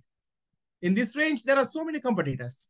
So you need to create a blue ocean strategy where the competitors don't enter or competitors find it difficult to enter, rather than continue to fight on the red ocean. Yeah, continue to fight on the red ocean. So you create another segment. So maybe something on 200 rupees level, high quality. Yeah. So people like maybe, I think, I may be wrong if I say, or maybe downgrading the brand, a Spa, yeah, could work something out. Guys, I'm not extremely sure about the prices, but I'm just giving you some idea of how this strategy gap work. Yeah. So Spa, or somebody who could operate on the particular area, not coming to this area, not on this area, they operate on that area where it will be interesting for them to, they could get better pricing, better deal, and better market prominence, because that gap is not being exposed. Yeah. Right. So your environment, your purpose. Now let's look at your capabilities. Yeah, let's look at your capabilities. So if you're looking at your strategic capability would tell you how much, what you have. Yeah.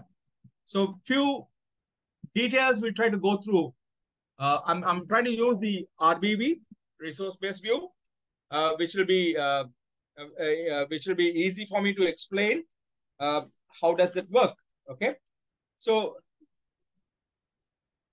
looking at this particular options, looking at this particular, this particular way that, the strategic capability could be analyzed, we need to have some fundamentals in place. So we look at the foundation, we look at the cost efficiencies, we look at the sustainability, and also finally we look at the analysis part. When you look at the foundation, what do we look at as a strategic capability? So the strategic capability refers to, number one, resources and the competencies. Resources and the competencies. Certain books carries, the capabilities and the competencies interchangeably. They use that. Okay, so you need to be careful if certain book says resources and capabilities. Now, don't fight with me. You taught us competency. So because they use the competency for the capability and the capability to the competency. So it's so if you understand the concept, what it is, then it's fine. Yeah. They're looking at the resources and they're looking at the competencies, right? Which you need to survive and prosper. Which you need to survive and prosper. For example, you must have a resource. You must have a bloated what do you call a good floating ring to survive in the mid-sea, and you must have a capability, resource, the good legs with stamina to kick and swim. So that's why you prosper. Okay, you have to survive first. You have to keep your head up, and also you need to move. Yeah. So resources very easy. Tangible, intangible. Now, question comes in. Where do you put the human resources? Is it tangible or intangible? If you're looking at tangible, are you using their strengths, their body strength, or do we use their intellectual capacity? Question mark. In certain areas, we use their body strength when it comes to hard labor, but in certain areas, we look into the intellectual capacity most of the time. Then, where do we put our cash? Where do we put our finance? Is it tangible? It is intangible. Same situation, same questions. Can we touch and feel the rupees? Yes, we can. Notes, we can. So it becomes tangible. But then do we work on that tangibility, or will we work on the intangibility of the resource? Obviously, we work on the intangibility of the resource. Yeah. So because of that, what they did was they broke into four. They broke into four, identifying 4 areas. Yeah. They said physical resources, no complications, anything touch and feel, financial resources, human resources, and intellectual capacity. Intellectual capital or intellectual capacity is your your processes, your license, your trademarks, your brands, your everything. Yeah, which just goes as intellectual capacity to go off it.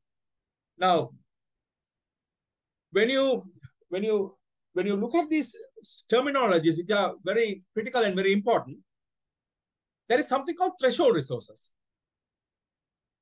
Threshold resources. Then we have threshold competencies. We have unique resources. Then we have core competencies. Threshold resources, yeah. Unique competencies, core competencies. Threshold resources are the resources which we will require to serve our customers. The minimum requirements. I'm going to move away from the hospital industry into banking so that you all will understand better. Then you all can relate it to the hospital industry.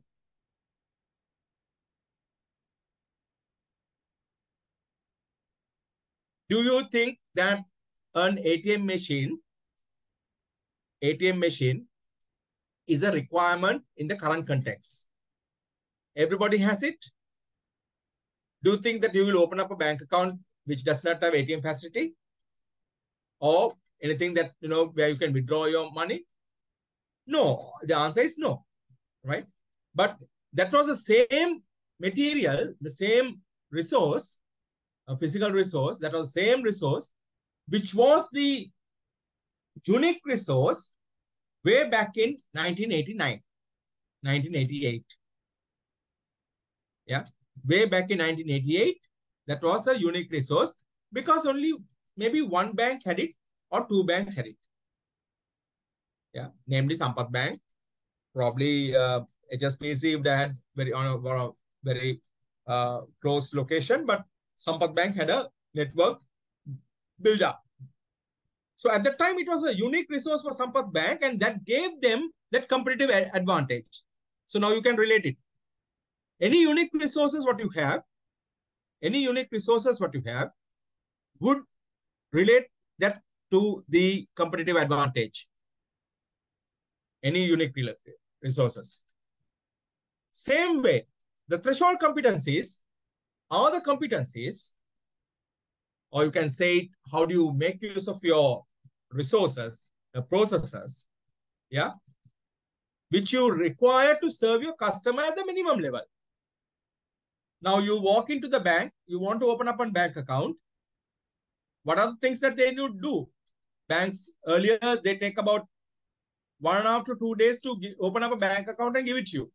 But now it's a matter of an hour. Yeah, matter of an hour. Everything was done in a process. Everything was done in more quickly. Yeah. So the moment you walk in, they will take your ID card. They will prepare the copy. They will start giving you the know your customer form. They will take the deposit from you to open the account. So account is open with the ID card while you fill your KFC, KYC. Then, the moment it's done, by the time you're walking out, you have your card, you have your photograph on the card, you have everything. That's now it has become a threshold. It has become fundamental. It becomes a requirement. What do you have for the core competencies? So that is not going to give them any competitive advantage. So what are you looking at the core competencies? Something that, unique, something that other banks don't have. Certain banks now, say for example, how long does it take to get your loan? How long does it take to get your housing loan? Some bank says housing loan, 2 weeks, 2 visits or whatever. Some bank says 5 days. Some bank says 3 days. Now, where will you go? Which is faster? Now you'll be looking at the other facilities also. You don't want to miss the house. Yeah. So you want quickly that to be sorted out. But I don't know whether now you can buy a house, but then that's how it works. Yeah. So everybody has the similar resources, but you have your processes right, correctly arranged, so that you would have a better advantage over your competitors to acquire the customers, because you are promising much more better things to your customers than others. Now let's turn to your hospital. List out what are the threshold resources they have. List out, guys. Okay, it's not difficult. List out what are the threshold resources. What do they need to serve the customers minimal? For example, every hospital has a channeling room. Now, without a channeling room, nobody's going to come to you. Every hospital will have a operating theater. Every hospital will have a labor room. Like, any category, the similar group hospitals I'm looking at, okay? Similar strategic group hotels, because I'm hotel, not hotels, the hospitals. So I'm not comparing with, the smaller ones. I'm comparing similar capacity, similar levels, right? So then every hospital has a pharmacy. Now, these are all fundamental, becomes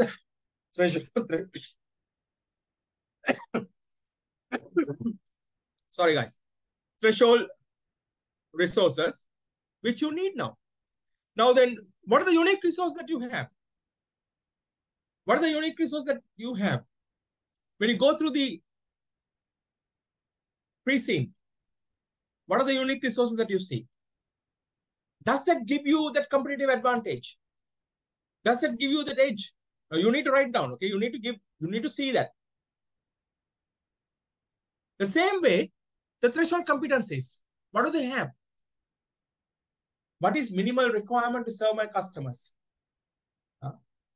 Immediately they admit themselves. Do you have easily smooth admission process? Do you have OPD which will diagnose this patient situation quickly and allocate them to a specialist? Do you have a right process of checking out? That's one of the worst nightmare to most of the customers. The doctor would come and sign off and go at 10 o'clock in the morning, but then you're still there at 2 o'clock in the afternoon. Because why? The bills are not ready. Interesting. So do you have a smooth operations? What do you have? Do you promise your customers their service is going to be very good? That you will be admitted the same speed that you're going to get admission, the same speed that you will be checking out. Yeah. What do you wish your customers? That's one place that you will say, don't come back. Yeah. Think about it. So, which gives you that edge? Which gives you the edge? Now you're making mistakes. Your professional negligence. Your people are making those mistakes. Now that's one of the critical element because you're even going down than the threshold level. A minimum threshold level would be like maintain no negligence. And which is not aligning with your mission. You are committed to provide a good service. You are committed to provide an affordable and high quality service. So do you call that negligence as a high quality? So are you deviating from those threshold competencies what other hospitals provide? And then can you expect somebody to come into your hospital? And it depends on the segment that you're operating in. What is the segment that you're working off with? What is the market segment? The market segment, are you looking at the upper middle class? Now, upper middle class is a very unique society. The word of mouth flies like nobody's business. Social media is something that they will go with records. They will go with recordings. And they will simply destroy an organization. Now, is it something happening to us in that particular aspect? So have we lost even the threshold competencies which should have been there? What do we have as a core competencies? What does the people know us for? That the people know us for a special care, a special service? Do we have so much of variety of specialists coming in? Qualified, good specialists? Are they looking at absolute teamwork? Taking responsibility? Now, patient care is utmost important. Arrogancy cannot come in there. So now this is a challenge, but I want to throw at you all. Are you all deviating from a threshold resource? Because if the threshold resource is not there, then don't cry that, that you're not going to have your clientele. You're not going to have it all. If you don't have your unique resources and core competencies, which provides you for the competitive advantage, and if you don't have them, you're going to be another person in the market. Nobody would recognize you as wow, he's a player. You don't have a unique resource, you don't have unique resources, and you don't have core competencies, which provides you a competitive advantage, then don't even talk about it. When I consult organizations, this is one of the first question I throw at the board.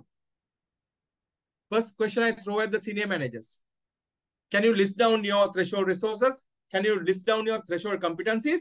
Can you list down your unique resources? Can you list down your core competencies? Everybody will talk about a lot of things. Then I ask very simply, are these implementable?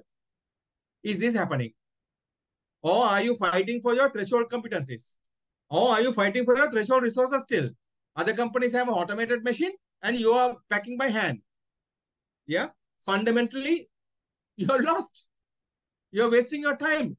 When you start packing by hand and when you try to compete with another organization which is packing by machines, you're much more slower and cost high, where others would just easily beat you. So you're losing out on the threshold competencies. So invest on certain things. If you're looking at your high cost, here you go. If you don't satisfy what is available to other competitors, what are you talking about? What are you talking about? How many, if you're a delivery company, how many delivery service bikes that you should have? How many people? What is the peak period? How are you going to manage? You tell me one delivery place which comes on time to you to the time they say? No one. Because they're trying to consolidate. They try to consolidate for that particular area. They try to consolidate maximum as possible. So even a guy who ordered at 8 o'clock in the evening will get at 9:30. A person who ordered at 8:30 also will get at 9:30. That is because they lack that threshold resources. They lack that threshold resources. So if you are not going to have, next time you're not going to order, it will take about 2 hours. Unless otherwise you have enough time in the world. While you're coming at 5 o'clock in the evening itself, you start ordering and tell them, hey, look, you bring it at any time you want. Then at least by 7:30, they'll be there. This is what it is. So you as an organization has to now evaluate to see. Now, that's why this is very important. This will give you a very clear picture of your strength, your weaknesses, very clearly it identifies. Very clearly it identifies. The things what we talked earlier about the environment, about the external perspective, it all gives you opportunities and threats. Now, these are the elements which gives you the strength and weakness. So your OT, SW to create that SWOT. So SWOT is a matrix, combines two analyses. Yeah, it combines two analyses, internal analysis and external analysis. It combines two analyses and it gives you a nice matrix where you're standing. Okay, that's something. So now this is where we are looking at. Okay, so you can have threshold resources, tangible, intangible, threshold competencies. So you are kind of unique resources and also the core competencies, which both of them at the bottom will give you the competitive advantage. Threshold resources, as I said, resources required to meet customers' minimum requirements. Activities and processes need to meet customers' minimum requirements. Unique resources gives you competitive advantage. Core competencies gives you competitive advantage. Now, if you don't have these two, then you're in trouble. If these are being challenged now, that's why the organization may be in trouble. Understand that clearly. You can see others are talking about, others are pushing themselves, others are talking. They are publicizing. Mr. Ravi talks about it. It's because simply you're not meeting your fundamentals. You're not meeting your fundamentals. Yeah. Right. So that's your foundation. The next area is your cost efficiencies. How long that you have been operating? What is your experience? Because experience matters. Experience curve comes in. Yeah. Experience curves comes in saving cost. You as an organization, you want to do a hybrid mode. That's your vision statement says. Providing affordable pricing, high quality services. So that experience matters. Experience curve matters. So every time you double your volume, according to your experience curve, experience level, the price drops. Your product design matters. How do you design your product? How do you work on your product? You're looking at the questionnaire. That's what they're saying. To design a system, design a way. Next 10 years, how do we do this? How do we talk about it? Design strategies for next 10 years. How are you going to implement? What are you going to do? How are you going to eliminate your unnecessary weaknesses? How are you going to build that unique resources? How are you going to create that core competencies which gives you that competitive advantage? Now, this is important. Economy of scale, which gives you that source of cost efficiencies. More number of patients that you handle, better for you. That's it.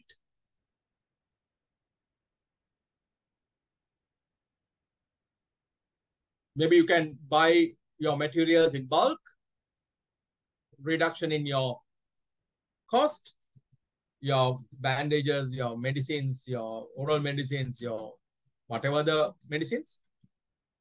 So if you buy it in bigger scale, you can get a better price.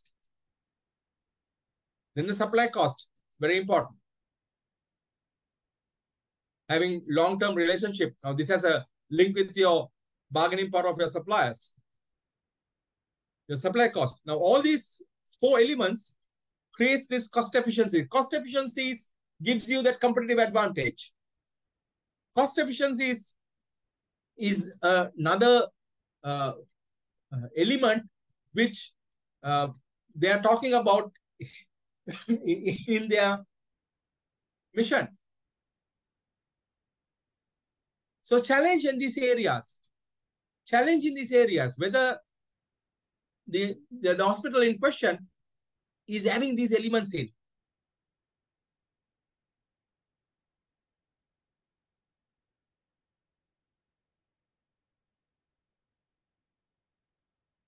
Sustaining that competitive advantage. Once you have that competitive advantage, you need to sustain it.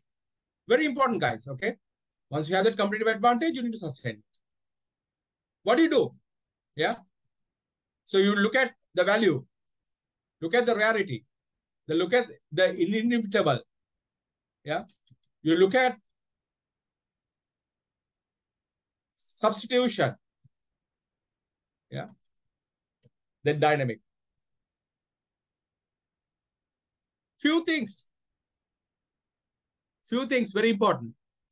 Number one, we need to see whether our customers, with the resources what we have, with the processes what we do, that means our resources and competencies, do they value that?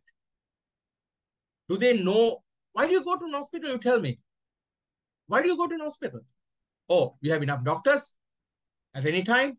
Emergency, they have equipments, good equipments. They have new equipments. They have new generation equipments. You go for that. And those nurses are extremely experienced. They are very capable. So you value their resources and the competencies. That's how you can sustain that competitive advantage. That's why people start coming to you. And people should know, hey, that's rare. It's rare. These instruments are rare. These instruments are, only few people have it, like MMR. Yeah, only few people have it. They are advertising, isn't it? Like, only we have this. Only we have this equipment. Any scan to be done, it's been done here. Yeah. So you start challenging whether the processes are rare, whether the equipments are rare, whether the resources are rare. So there are famous names in the industry, isn't it? Heart surgery, Dr. X. For the eye surgery, Dr. Y. For pediatric, Dr. PQR. You have these names. Now, then they will say, they don't come to this hospital. They only go to this particular hospital. Rare. You can't get their services in other hospital. You can get only services from my hospital. The next comes in whether it's inimitable. Whether it is inimitable. I just missed something on the rarity. You need to be a bit careful because rarity gives you that rigidness. Yeah, we intend to take it easy. We intend to think that, we are the almighties. Yeah. So that is, that you need to be careful about. The next one is inimitable. Whether this can be copied. Whether this can be copied by others. Now, we saw these unique resources and core competencies. And I gave you the example of this, the ATM machine. ATM machine was unique at the time when others didn't have. But when time passed by, everybody had it. So your unique resource lost its value because others were able to acquire them. But for an organization, a competency, the process, what they go through to make use of these resources is very unique. Like an organization where it can give you a housing loan in 3 days. Yeah, it's absolutely unique to them. Yeah, so it's a core competency which gives them that edge. So the competencies have a more lifelong advantage than the resources. So this imitable, the resources could be copied quickly. This is one of the reasons I have a problem with one of the famous, the phone brand. They just allow anybody to copy.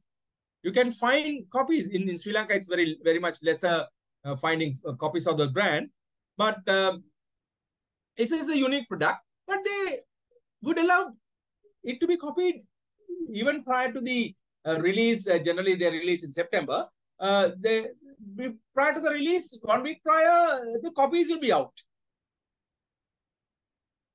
So the people who are looking out would wait for the product, do a reverse engineering and see how this product is made, and then they create the product prior to the launch of a new product.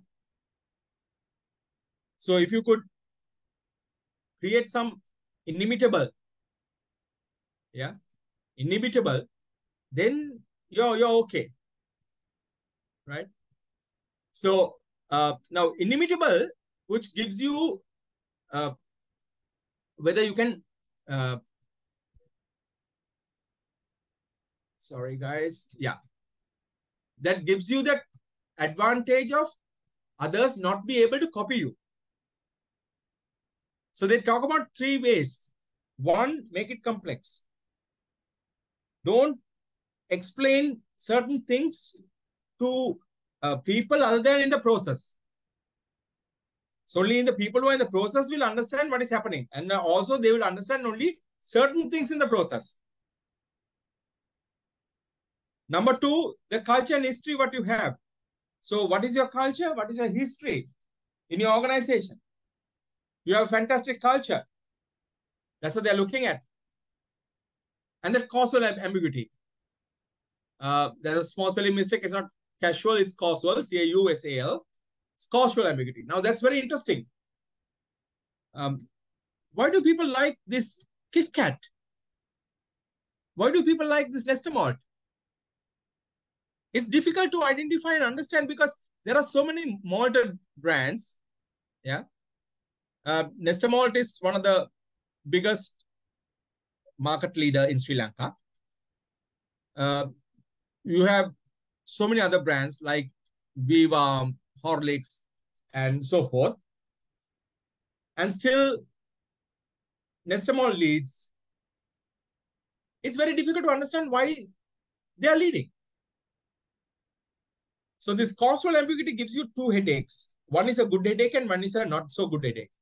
The good headache is even your competitors don't know why you are good at. So they don't know where to beat you. And if they also can identify and you also can identify, you also don't know where to improve. What to improve. Yeah.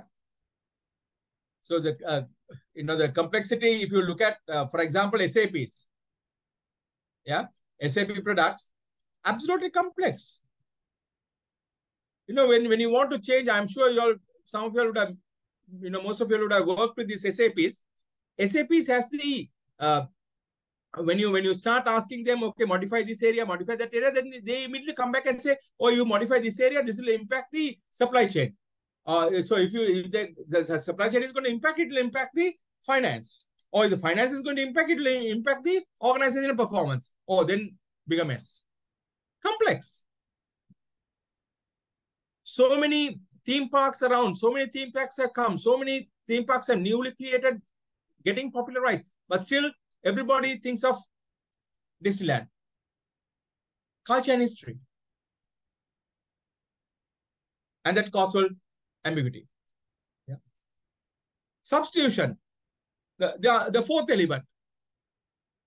Whether this could be substituted, and especially with the technology. Now, this is where I was talking about the hospital, using of AI. Check on that, guys. Okay, I'm seriously telling. Next 10 years, okay. Next 10 years plan. If you want to put up a plan, next 10 years, look at the technological involvement in medical. Read, have understanding. So when you're preparing, you can incorporate those elements if it is required in your final assessment. Identify, understand what exactly you need. Yeah. Identify and understand how this works. Very critical, very important. So now, say for example, post offices, okay? Post office, what are the main job? Stamps. Why the stamps are used? For letters. Now do you have letters? Only official letters comes in. Only letters from the banks will come, no? With the payment due, not paid for 3 months, warning letters. Those are the letters will come with the stamps. Official letters. Other than that, other text. Yeah. SMSs, WhatsApp, social medias, Instagram, anything, you name it. Yeah. So now, how are they surviving? Now these post offices have become agents for money collection for government, police. If you're, if you get caught in a traffic violation, you pay them there. Certain banks have making use of them because post offices have a fantastic network. So when they can't reach the, banks can't reach the rural areas, these banks are making use of the postal network to, to do their transactions. So you should be able to find a way of not being substituted, especially when there's technology involvement. So the services that you're providing currently, yeah, whether you could uplift with them with the technological changes. Yeah. You should be able to provide solutions better. Now, certain hospitals, certain, they would come and ask for morning what, lunch what, dinner what, that kind of thing. In certain hospitals, you have the tab given to you with their apps. So you just go and click an order. That's it. Nobody visits you. That will avoid people contacting you. Yeah. So they're moving. Things are moving. And also finally, you need to be dynamic. You need to be absolutely dynamic. When changes take place, when things happens, you should be able to adapt into the system very quickly. You should be able to bring new things. I'll give you an example. In 1990s, 89, 90s, when there was this financial crisis taking place, yeah, Citibank identified that the only way that they can survive is by improving and increasing the customer base. So they wanted a better customer base. They had money. They could not give it to anyone because they could not, find suitable customers because everybody was declaring bankruptcy. A lot of banks went on bankruptcy, Lehman Brothers inclusive. Yeah. So what did they do?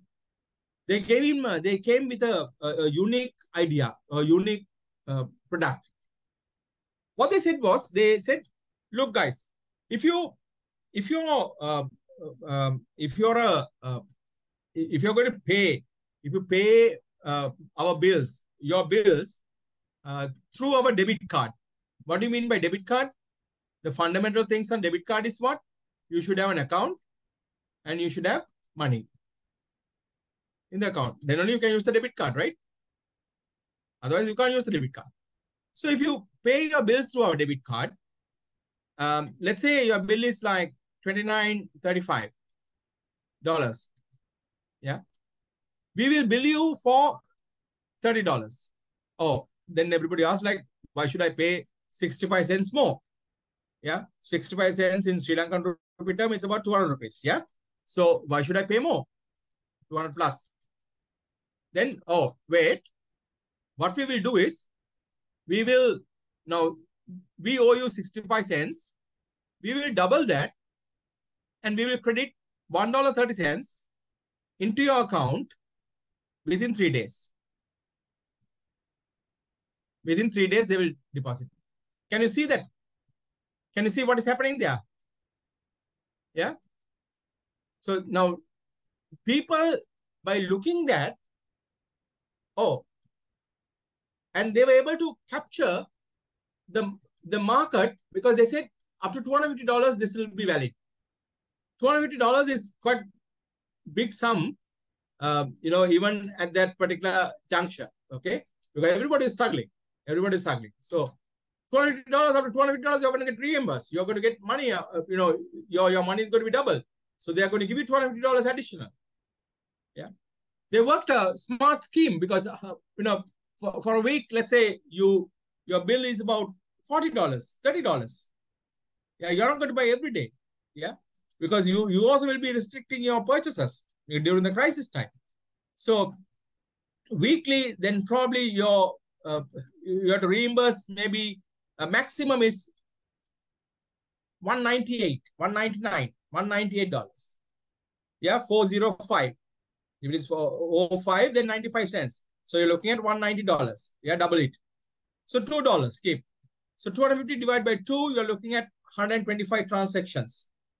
So if you're looking at 125 transactions, a weekly transaction is only 52. So you have almost 2 years of transactions. So weekly, twice, you can do some transactions. So when they do transactions twice, the cash flow gets in. You understand what I'm saying? So because of that scheme, they were able to survive. They were able to create that new customer base where other banks are struggling. They had money to spend on acquiring the customer base. They did survive and they prospered after that. So you need to be dynamic when the market is demanding on certain things. When the present market is demanding on certain things. When the current market is not conducive, you should be able to adapt. The organization should be able to adapt quickly. Yeah, your leadership is utmost important to adapt quickly, change, get things on very quickly. Yeah. For example, what happened with the COVID? What happened to the hotels? Most of the hotels turned into what? COVID transit places. COVID transit places. Yeah. Minimum service, minimum requirement, no change of bed sheets every day. A change for 2 weeks or weekly change only. That also because they have to change it. Otherwise, in the hotel, if you are going to have daily occupancy, you're not going to, you have to change daily. You have to clean every day.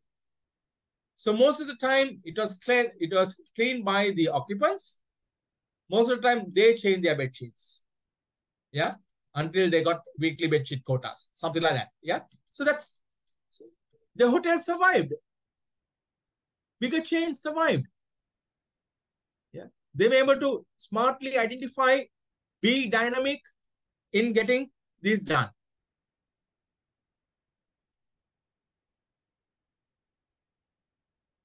Then finally, we'll look into the other analysis part.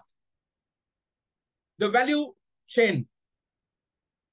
This is something very interesting as an organization, as an hospital. The value chain analysis is very important. Yeah, basic things. 1, 2, look at the benchmarking. Look at activity maps. And finally, your SWOT. So let's look at your value chain. We know this POTUS value chain, okay? We have gone through enough with this, right? Identify and understand where the value is being created. Identify and understand.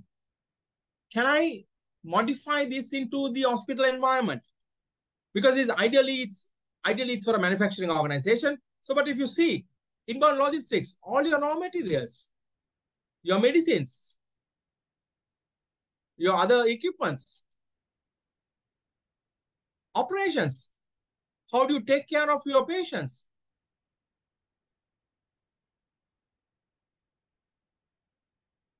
How your services, because generally these two are interconnected into a service organization. How does this apparently all three are interconnected? Yeah. How does this, your outbound logistics, how when you supply these to your customers, your patients, whether you're doing it in proper manner? So who likes you? Can you provide with sufficient evidence that you're taken care of these customers? Critical, guys. So is the value being added in this area? Customer sees there's a value addition. Marketing and sales, informing the customers what you have. After sales service.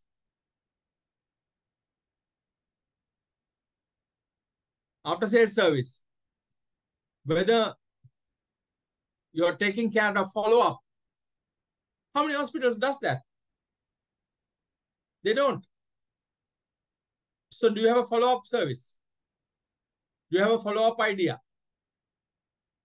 Oh, are you okay? Everything done? Good? The medicines have been taking on time? Are you meeting your doctor? Did you get advice from the doctor? How many hospitals would do after sales service? Now, these are things that, this is going to add value to the customer. Firm infrastructure, what are the structure they have, including the finance? Now, this is where we are running out, I suppose. Yeah. The technology development. 10-year plan. Where do you get this? Are you aligned with the technology development which is rapidly happening in the medical industry? Have you researched to identify the new trends in the medical equipment? Have you researched and identified how the technology helps in managing patients' care? Have you researched and identified how the operations are taking place? Look, STEM, not known for 60s, 70s, not known. 80s, not known. Yeah. 90s, it became little popular. People didn't know what to do with it. The doctors were not trained much. Now, it's like nobody's business, isn't it? It's like nobody's business. Oh, block, identified. Okay. Get in, you can, so you have packages. 3-day package, 1-week package, you have packages, whatever you want.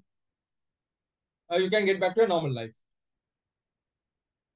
The moment the wound is, secured, you can get back to normal life. Fantastic. Technology advancement. Otherwise, you have to open your heart, mostly the bypass, trying to get the vein from your hand or in a leg, and the scars, the recovery period is much more longer. All these things. So technology advancement, technology development, whether we are adapting within our organizations. Human resource management. The organization's mission statement very clearly states everything about the human resource management. Is it being followed? Is it being identified? Where we have gone wrong? Now, these are the areas that you can identify easily. If the value is not added, that means value is deducted.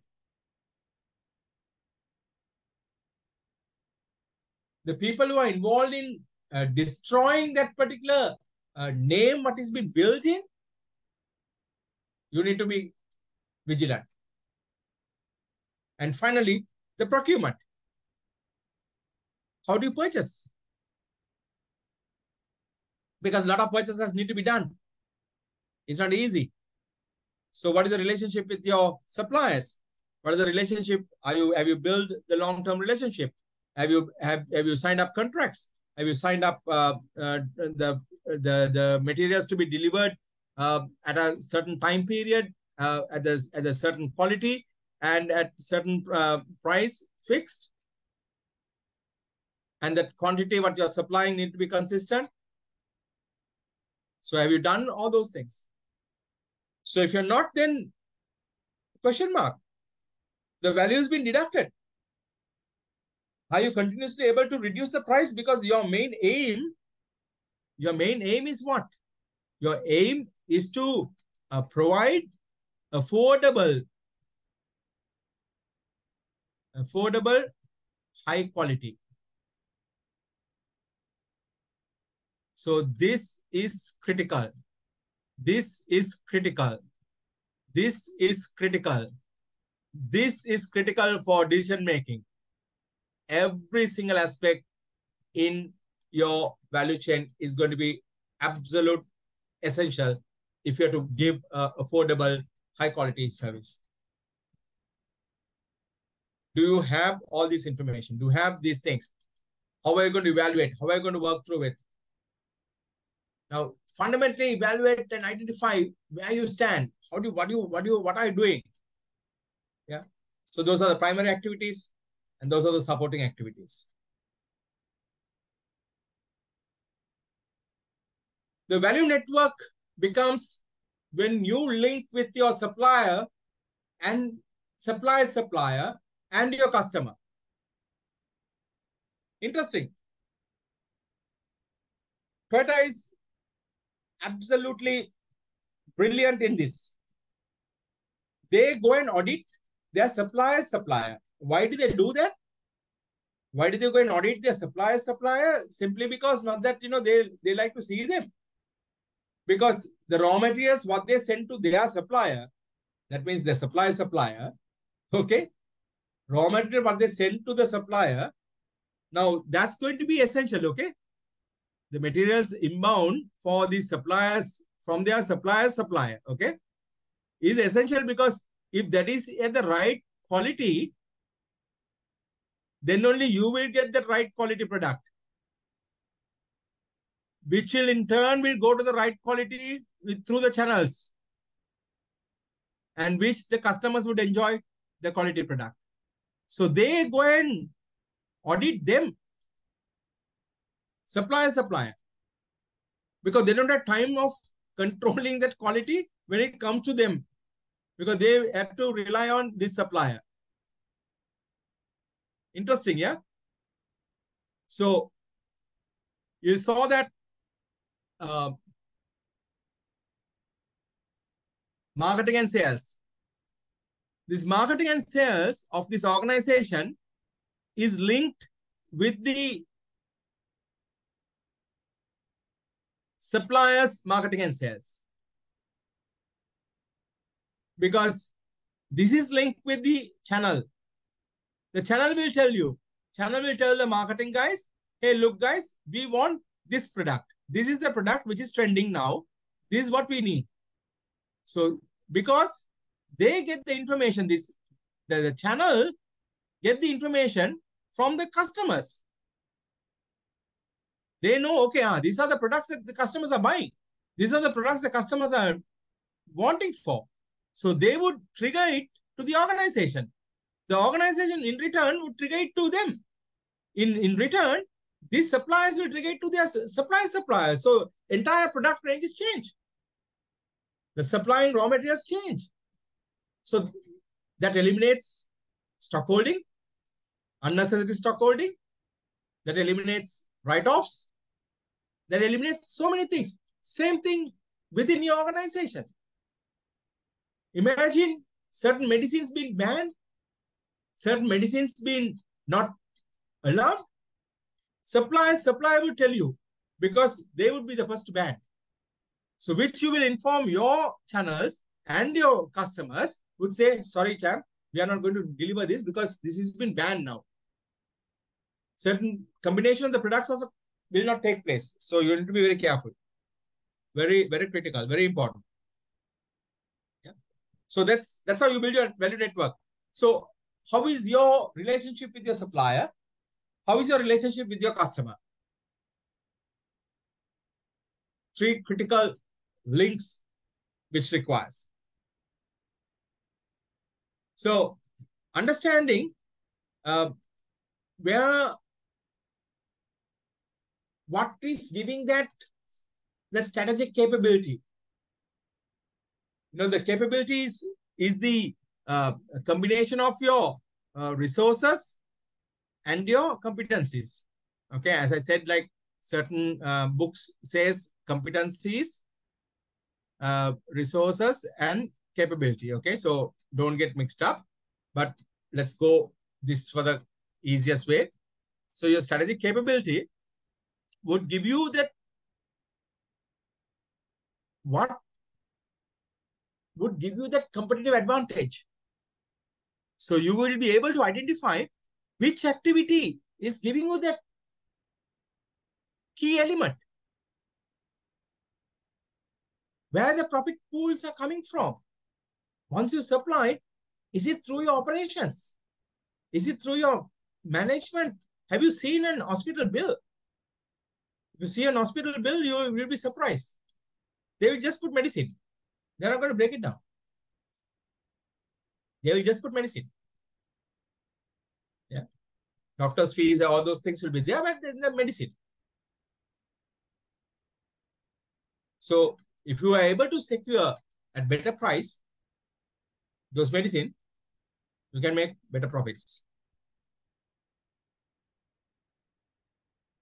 Fundamental questions. Even you can ask this. What need to be outsourced? Yes, we know that you are taking care of your employees. Yes, we know that you are looking into the innovations, but do you have the right people to do those? Or do you have outsiders who are expertise in those areas? Why don't you outsource to them? Why don't you give to them? For example, hospital building maintenance, for example, give to a professional company. Give to a professional company which understands extremely well, because you're not good at securing building maintenance equipments. You might be very good in securing what you call the medical equipments, because that is your core job. Building maintenance is not your core job. Building maintenance is somebody else's. You are good in your medical equipment, so why don't you look at it? So on your operations, Why don't you see that, anything that I could outsource it? Outsource, not what you're good at, not what you're not good at. Give it to somebody. They will do a better job. They can do a better job at a better price because they're expert on that. They're experts on that. Because they have the access to the right raw materials. They have the access to everything what you're looking at. Who might be the best partners in your outsourcing? Yeah, who are the people you'll be looking at? So this is on your network, whether it is the channels, whether it is your customers, whether it is your suppliers, your supplier. So you can identify who are the best partners in the progress. Let's look at the benchmark. Okay, benchmark is also the value chain is done. So benchmark is very important. Okay, so you can have three types of benchmarking. One, you can benchmark internally. Okay, last year the cost for a patient of this caliber was this. This year, are we beating it by what percentage? Is there the price increase? Then what is the price increase? Where the price increase has gone? So securing of the medicines, pricing. So you can look at internally. Last year, my ROC was 22%. This year, my ROC was 18%. Where have we gone wrong? Where is the cost internally which has happened? Which cost has gone up? Is it the variable cost or is it the fixed cost? Yeah. So where the cost has incurred. So that is one you can do, go on historical benchmarking.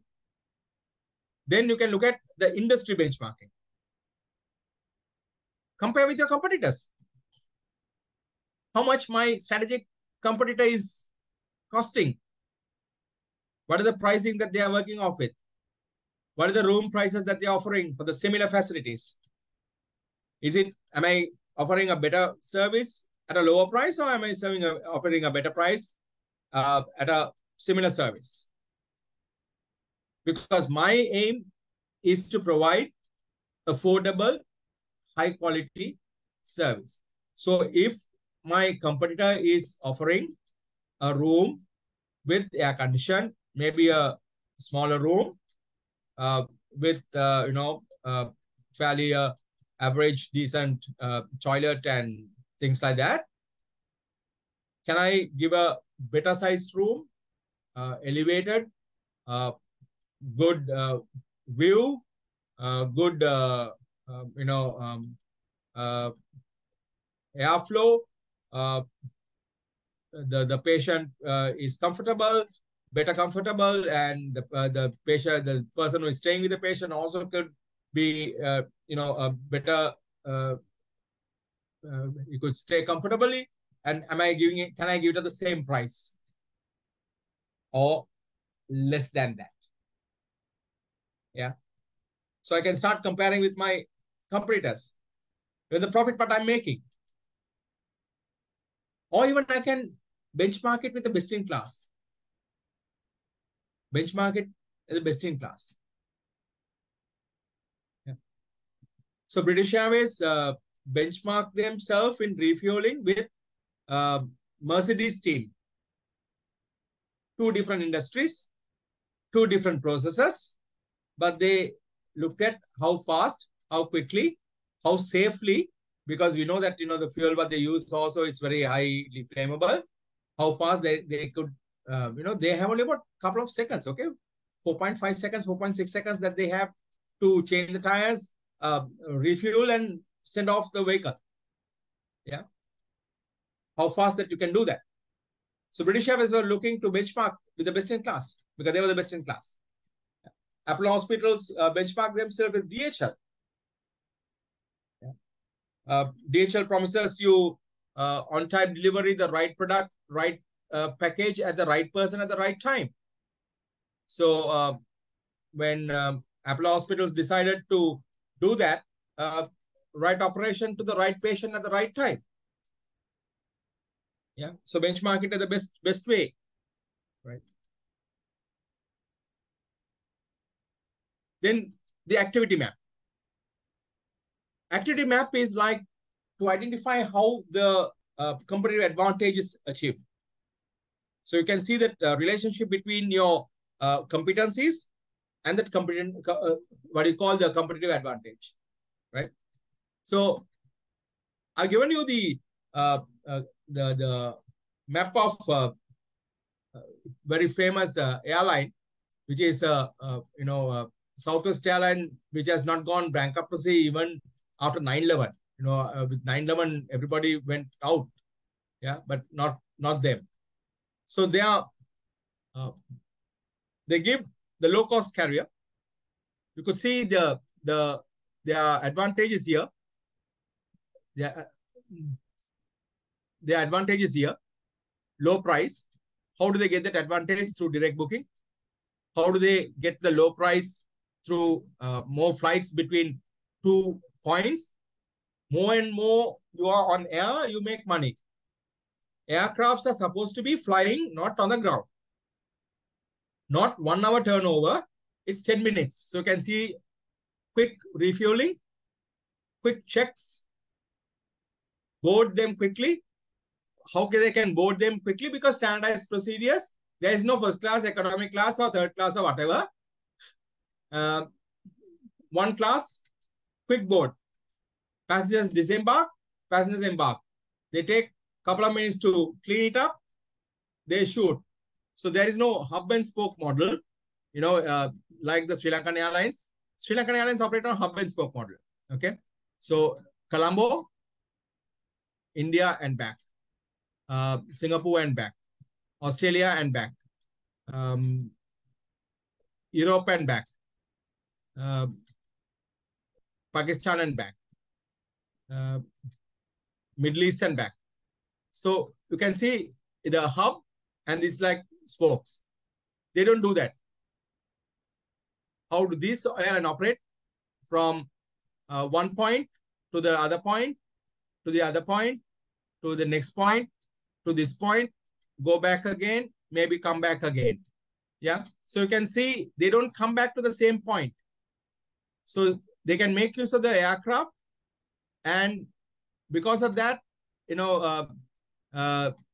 aircrafts, same aircraft they use, in the sense like same type. Yeah, Boeing 737s, easy to maintain. The maintenance guys knows the aircrafts very well. So every single point, they have a maintenance person. So if that person is not available on the next station, they would carry that person on air. They would carry that person on the flight so that, you can come to the next station and look at, any defects, anything on, they can check it out and, something on that nature, right?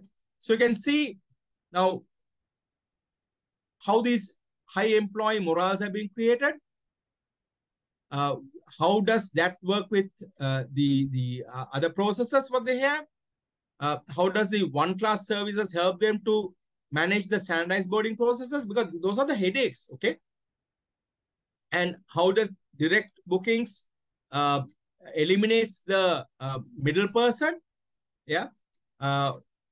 Check-ins through automatic ticket machines, not through, because they don't allow you to carry any baggages, because this is like 2.5 hours flight. So they will allow you to 7 kilos on hand to go off with.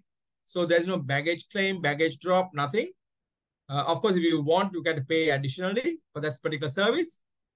So now this is how they work on their competitive advantage. So identifying what competitive advantage the hospital has, how they are achieving that competitive advantage, you map the lines, you map the links, and then probably see that, where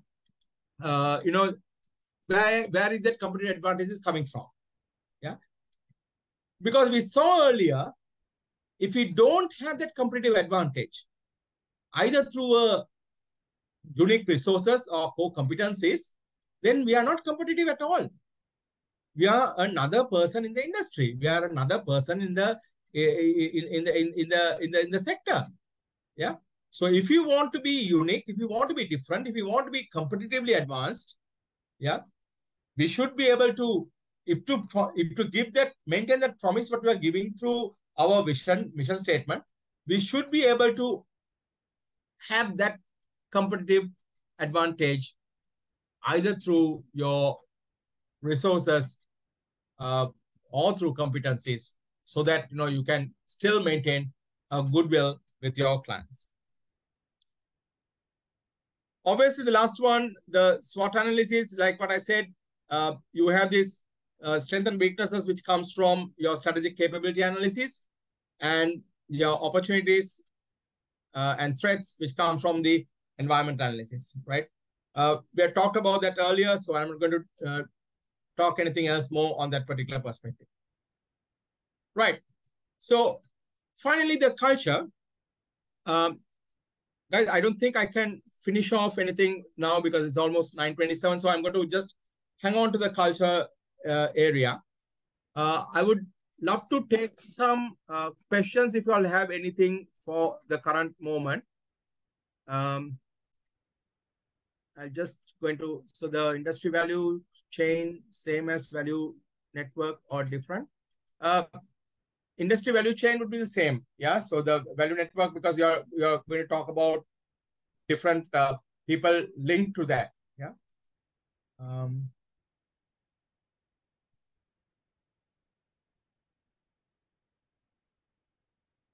Right. Good. Damika, your strategic gap is very good. Thinking of that particular area. Pretty good. Look at the market. Look at the different areas that they can work on with. The example of strategic gap, specialized centers in critical areas such as cardiology, orthopedics, and neurosurgeon.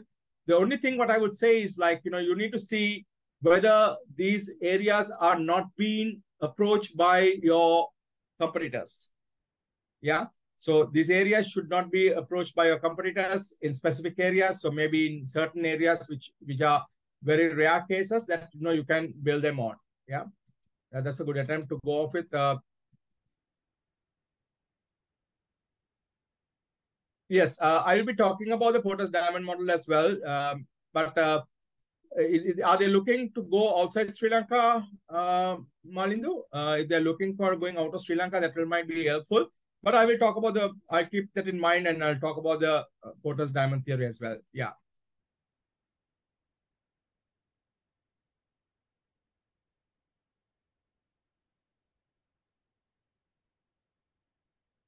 And Nuan Sapat, yes, you can do it on the product wise as well.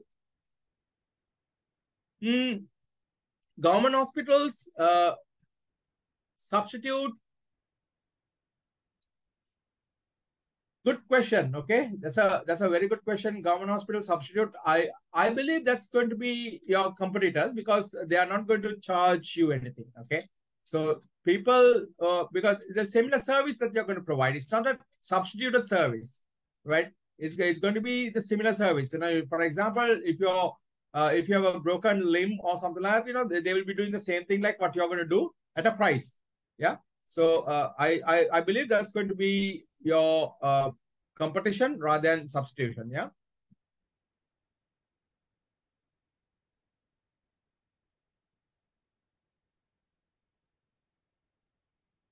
Yeah, that's a very, very good observation, Suranga. If they're talking about technology innovations, that is where that you need to work out. No, that's what I said. Y'all will know the best, okay? Because y'all have been going through this case continuously. So I would like to see certain things because I will come up with my own SWOT analysis, SWOT matrix. So probably you can check it out and see how it works.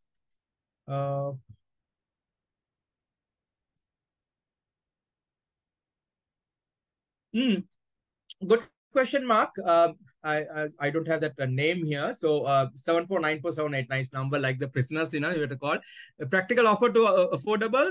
Yeah, it is possible if you can, if you could work things out. Okay, if your motive is not going to be if you are looking at a volume coming in, then you can make better profits. Okay, so you can offer them a fairly reasonable price with the high quality service that they're providing. Yeah, that is possible. If you ask me like which hospital, sorry, champ, because I will not know the costing elements of these hospitals. So I would not know whether any hospitals gives you a high quality service at the low price. Unfortunately, not. I don't have any idea in the Sri Lankan context. Probably I can try to find out next time. Comparing the prices of different hospitals for similar service might be able to help us to find that idea. Yeah.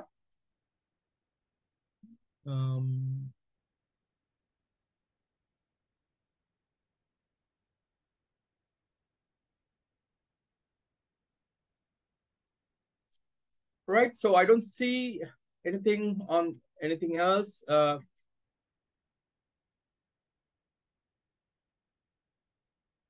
The vision talking about in Asia, that's why I predict some foreign company acquisition. Yeah, you could. Yeah, right. Good point. Good point, Malindu. I buy your argument. I buy your argument. Right. Yeah. So we will talk about it. We'll talk about the Porter's diamond theory. Right. Very good point, Malindu. I will keep it in mind and work on this diamond theory next time with you. Right. Okay. Right, guys. So thank you so much for your patience. Thank you so much for waiting. Next time we will, we'll try to finish quickly as possible the rest of the story, because I generally spend like this. I spend a lot of time on your strategic position, because this is the key element. Okay, this is the key element that you need to understand. So once you have got a hold of it, with all these details, then probably you can create your options to go off with, right? So since can you use any other model, not in study text? Yeah, Chandima, that is possible. That is possible. If you could use any other model, that's okay. But I think the study text has given you the suggested models which are accepted and being used in. So my suggestion would to stay with the model. But what are the other models that you're thinking of? If you can share, probably I could tell you certain things. Yeah, probably you could do that as well, as long as if it is in the same purview. But if you think that that's going to add more value, more different point of view, more different thinking, then it's fine. Yeah.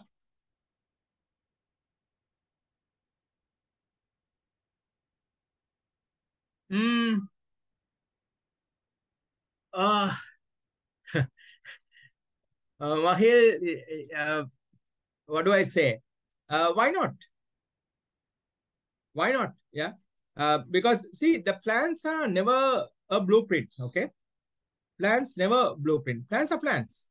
Yeah. Plans are plans. Plans can be plans. Yeah. So with the change in environment, if the environment change, because now at the moment you're talking about a different environment, and the different environment could, if it changes fast, so probably you might have to realign it as well. So obviously, yeah.